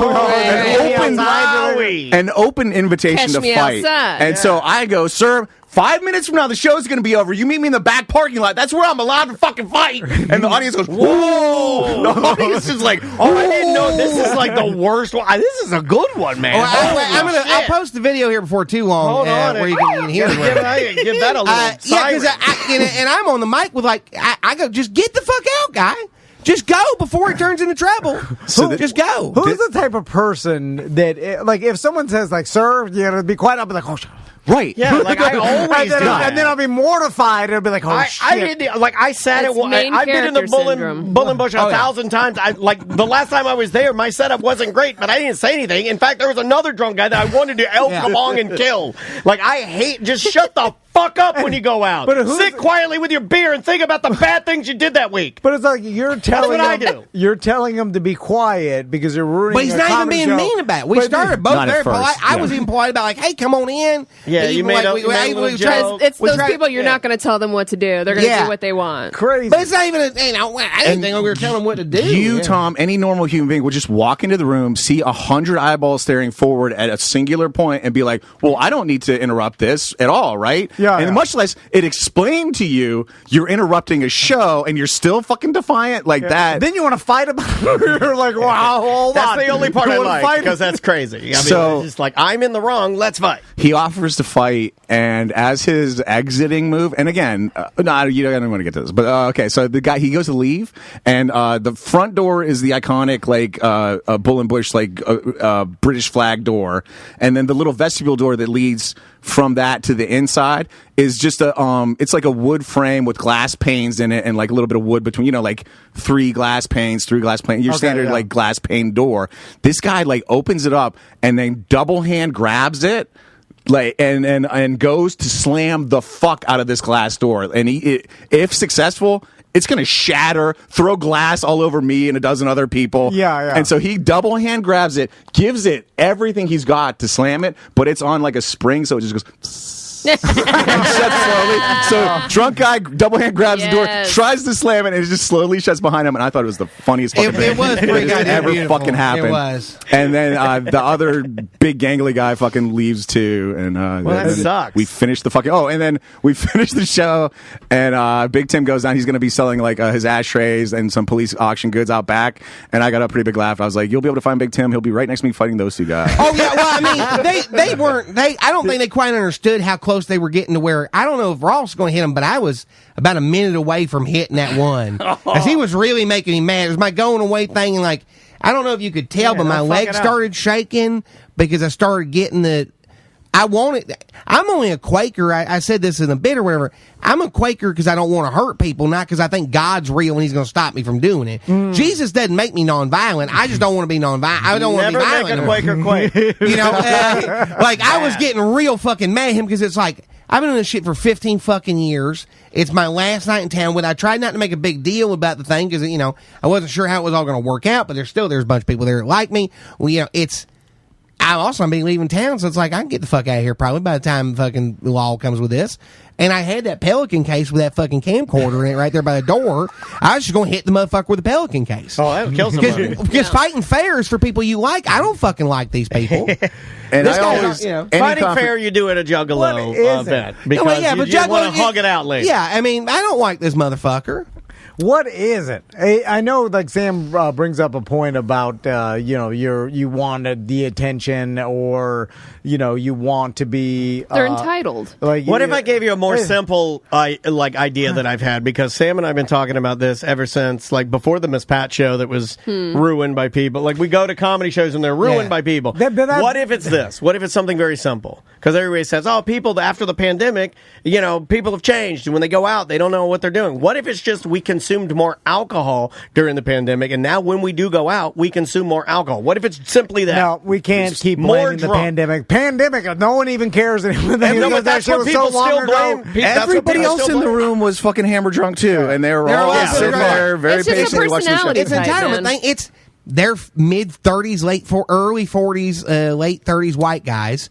Drunk dickheads. They act like they rule the world. Hell, they might have been in the service or whatever. They had a whole. Let's not pretend this isn't above something Seth would have done. To me, the real galling part of this was these guys walked in and they were wearing their work uniform shirts. See that? They were representing the place they just came from, and it was a very similar place to the Bull and Bush. So, I know they've just worked a whole shift doing basically what Scott and Jody are doing behind the bar there.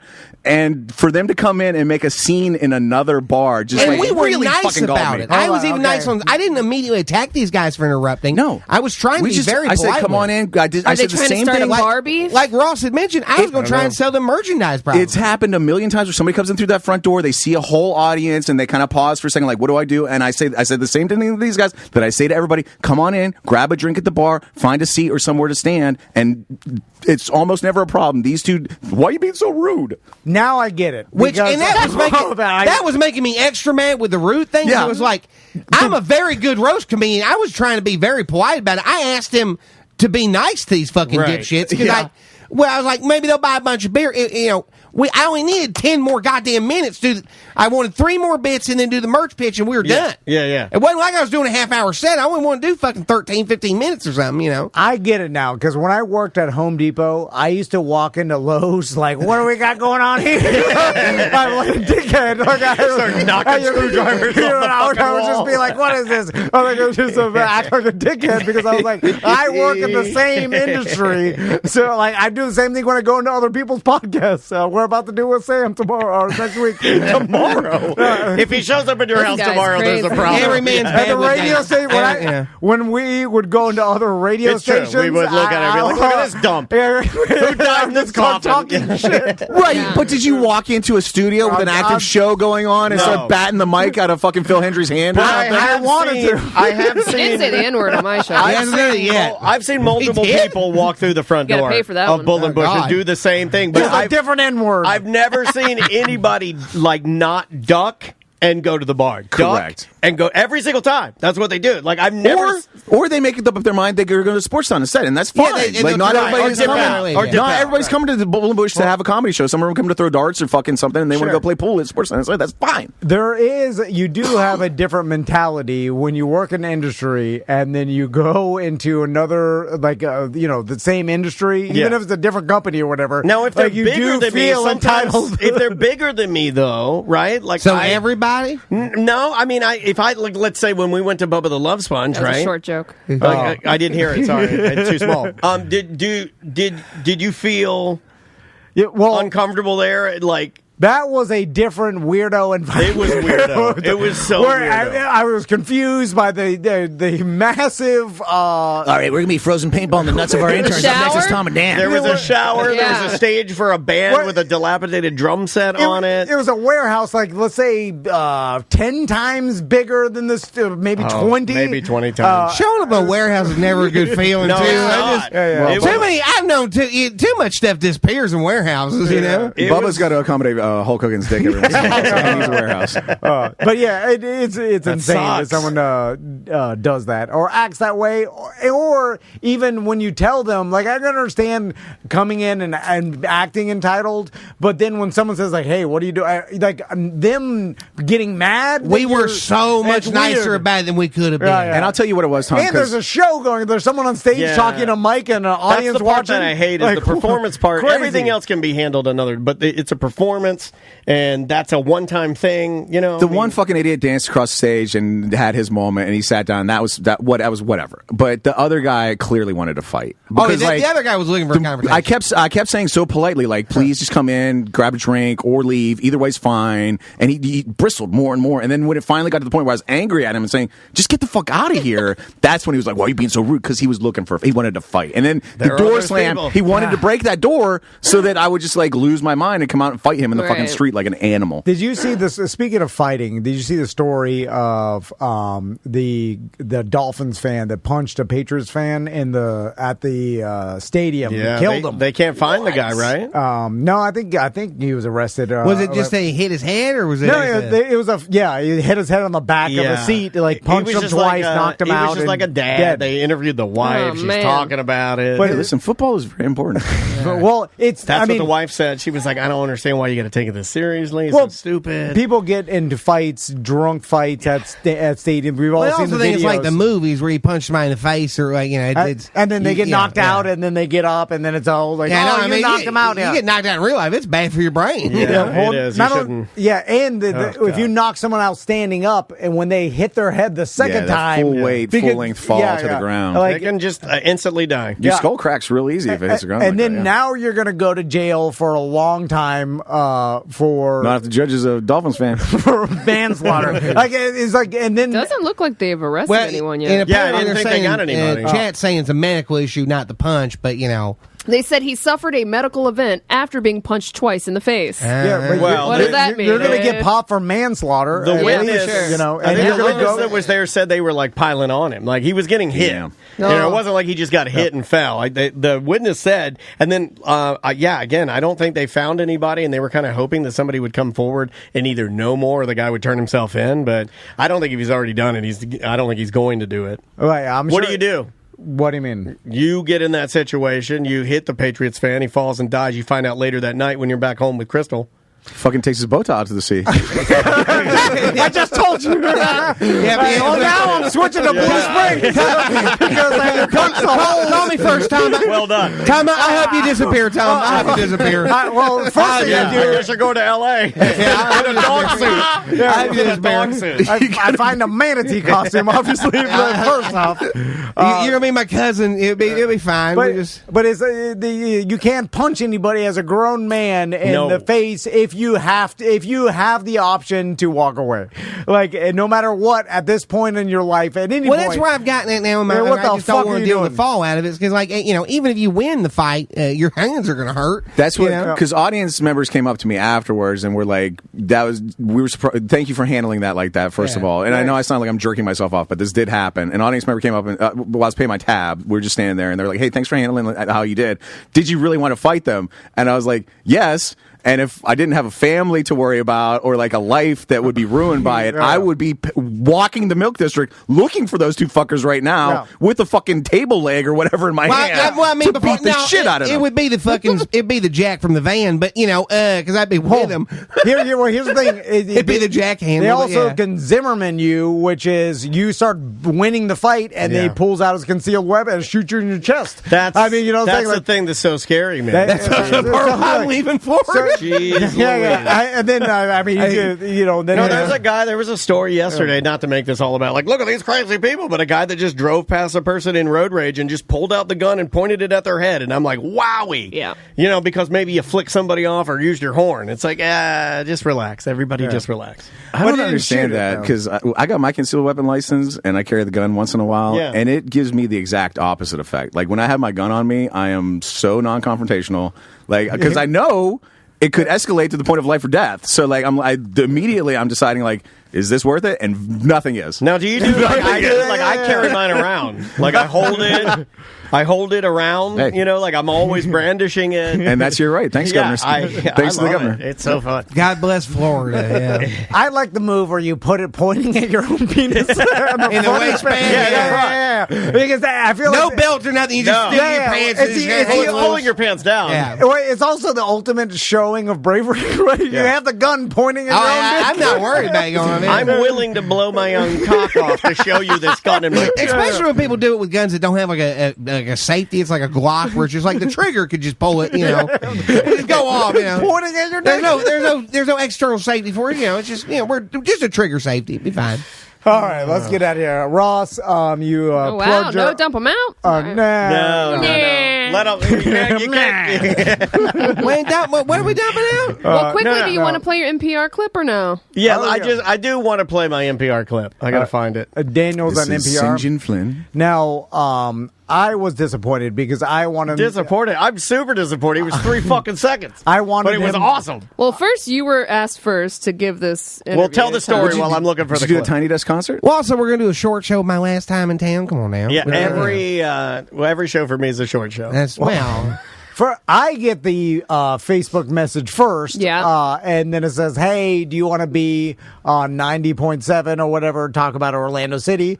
And then I was confused. I was like, this has got to be a scam. Why would they ask me? And then I was like, maybe they think you're still an ambassador for them. Yeah. It was like, it was a long time ago. Yeah. You know, but I bet you Google it comes up. I bet you still y'all come up somehow. I don't even know. If you search turns Orlando out a City, listener works there. Yeah, I think it's a listener. I think it's a BDM that works there. Or there was just a list and they got that far down it. And then he has like a reporter that needed a person that's into soccer. He needs a soundbite. And this guy knew that we're in the media, but we also work for the team. So like, I think he thought it was like doing us a favor, you know? Well, also, you'd be good. I mean, you do a good soundbite of that. I mean, if it's longer than 3 seconds. They didn't plug Tom and Dan. I know. They just said local comedy podcast. Oh, well, they really? plugged me. They said my name, I think. Yeah. So, it's NPR, so nobody's going to listen to you. Don't worry. Superstar Lionel Messi created excitement and drove ticket sales this summer when he joined Inter Miami. It's Winnie the Pooh, by the way. Jim Cummings. I wanted you to be on the show with the old lady voice. I think Diane Rehm does not do it anymore. Yeah, you she motherfucker. retired. You disrespectful piece of shit. Keep Diane Rehm's name out of your mouth. She retired. Now, fans who paid a premium for tickets to his match against Orlando City on Sunday are in for a letdown. Lionel Messi checked out of the Inter Miami game against Toronto Wednesday. The coach blamed muscle fatigue and said Messi won't be available against Orlando City. Comedy podcaster and diehard Orlando City fan Daniel Dennis knows people who splurged, spending thousands of dollars on tickets so their kids could see the Michael Jordan of soccer. Dennis says they accept that it was a gamble, that the player could get injured. They're just disappointed. But he isn't. Not as a Lions fan who knows Messi is a difference maker. I mean, I never wish any player hurt, but I'm certainly glad he's not playing. So I look at it a little bit differently, although I didn't spend a couple $1,000s on tickets. The match has been sold out. There it is. Wow, that is suck that he didn't 3 drop the seconds. name of the damn show. 3 It's just seconds. Local comedy. I'm a podcast. star, baby. To be fair, that probably was like 85% of the sports coverage NPR is going to do this year. Oh, yeah. You're I think that I'm their sports guy now, right? Also, You might be, yeah. we had It's a credit. We had you took that phone call kind of last minute. Yeah. We were about to interview Yngwie Malmsteen, so we're like, we Well got to done. hurry up and do and then you talked for like, I don't know, 30 5 minutes. full minutes with him? I thought I talked to a guy for like 30 minutes. No, it wasn't 30. But Well, it was 10. It was at least 10 minutes. 9 minutes. They just need a soundbite. Yeah, they There's just like needed the a- Well, I news. mean, like that. Y'all don't remember probably, but in 2014, I was in a bunch of an AP reporter sent her they sent a photographer out for my quote because I said I was going to vote. I was going to vote for the ghost of Watton Child for governor. Yeah. The AP did a story about unaffiliated voters or whatever, and the rise of them or whatever in Florida and other places, and they had me sit next to this woman, a friend of mine, at Drunken Monkey, and I look gigantic to her because she's only like 5 foot. So it's just I look huge compared to That's her. a setup. They're like, sit next to this tiny woman. It really. I gotta find the picture. It was so bad. Oh my god. I wish we had a quarter. I had, and it was a good time. I mean, but the reporter again, like they just took the little sound bite, and that was Well, it. hey, we appreciate being included, and it's always nice to be thought of. There you go. And that was Ben. What was it? Joe Burns. His name is Joe Burns. He's our pest guy. Different burn. Did anybody hear that? Not and one email person you? said anything. No, not one email. Did it air yesterday? It aired yesterday. So I don't think it. I listened to NPR. Did not hear. Yeah, not one person heard that. The overnights. Oh, wow. That's why they play the sports segment. I think NPR still plays like classical music when they run out of stuff. No, it's like it's world music. Well, I used to listen to it all the time with the uncle that we found the foot in the river or whatever.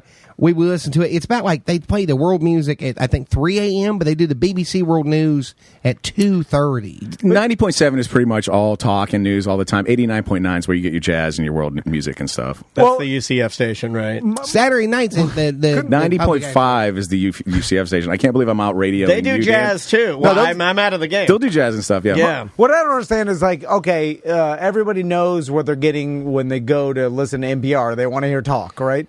So why not just play like best of like interviews you did or whatever? Well, no, 'cause some people go. Well, for one, it's public radio, so it's about the arts and expanding the horizons and things. But some people do go listen for world music. They still do best of click and clack. They still do wait, don't tell me. They still do wait, don't tell me. I listen to Car Talk almost every day. They still do. What's that other show? Not wait, don't tell me. The other one. Don't they still do Garrison Keillor? Yeah. Or did he get canceled? Well, I mean, he did sexual harass the hell out of some people. But yeah, I mean, I think they still play. I think the format's pretty much the same, except minus Diane Rehm, who just retired, right? About or did she a year pass or two away? ago. No, I think she retired. Okay, yeah, it was probably time. That was like, Her voice wasn't going to last too much. Yeah, I mean, that's such a sad tale too. Like she has that weird. She was the fucking best. Yeah, she was great.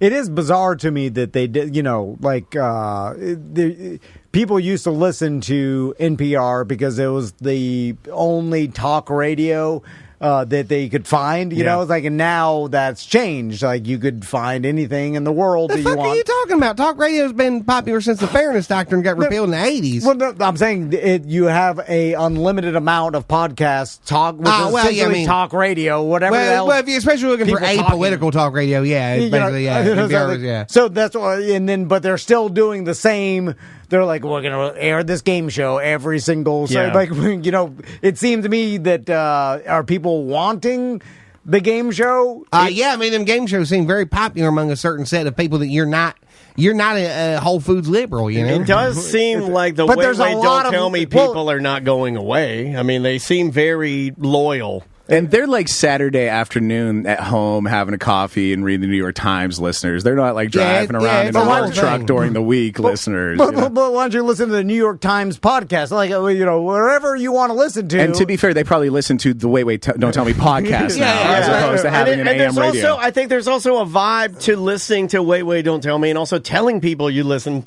to it. It's almost like a hip...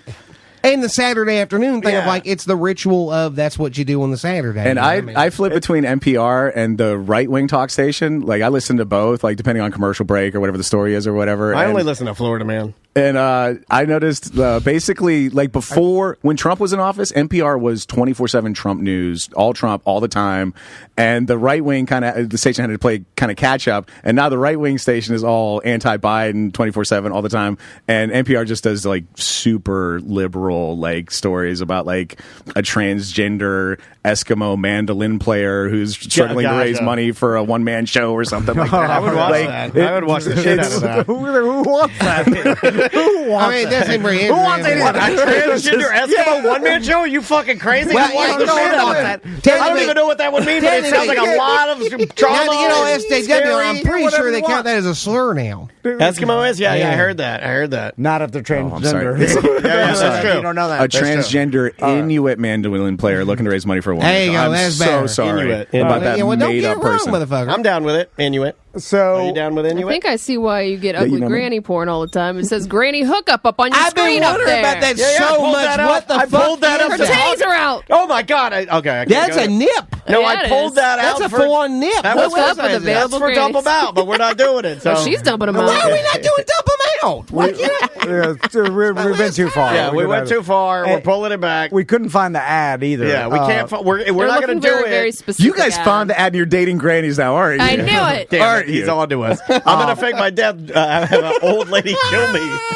Follow Not Big that way, Tim on TikTok and Yeah. follow his adventure. He's leaving next week. Yep. Maybe. Leaving Depends on how this sooner. house show. Oh, I'm leaving much sooner. Yeah, he might be leaving sooner. Check out my buddy Brain Spa. They hooked me with my good people and all. I fucked that plug up. What's the company? Brain Spa. Brain Spa. You guys remember Alex Lucien? Yeah. I brought him in a couple times back in the day. He went off and started a magic mushroom therapy company, and it's like low dose magic very mushroom good. tea or We honey need to and stuff talk like to that. him. Yeah, we need it's to very talk to good. Lucien. And he's got his Psilocybin? Yes. Yeah, his packaging is very, very good. It's also very easy. Like you can't overdose with the stuff because he got it right. You know, he has the gummies that you can Can very you sell it control openly now? What's the to a certain extent. He's got a website and everything. anything It's like, goes? He is on Instagram. I'm looking it up.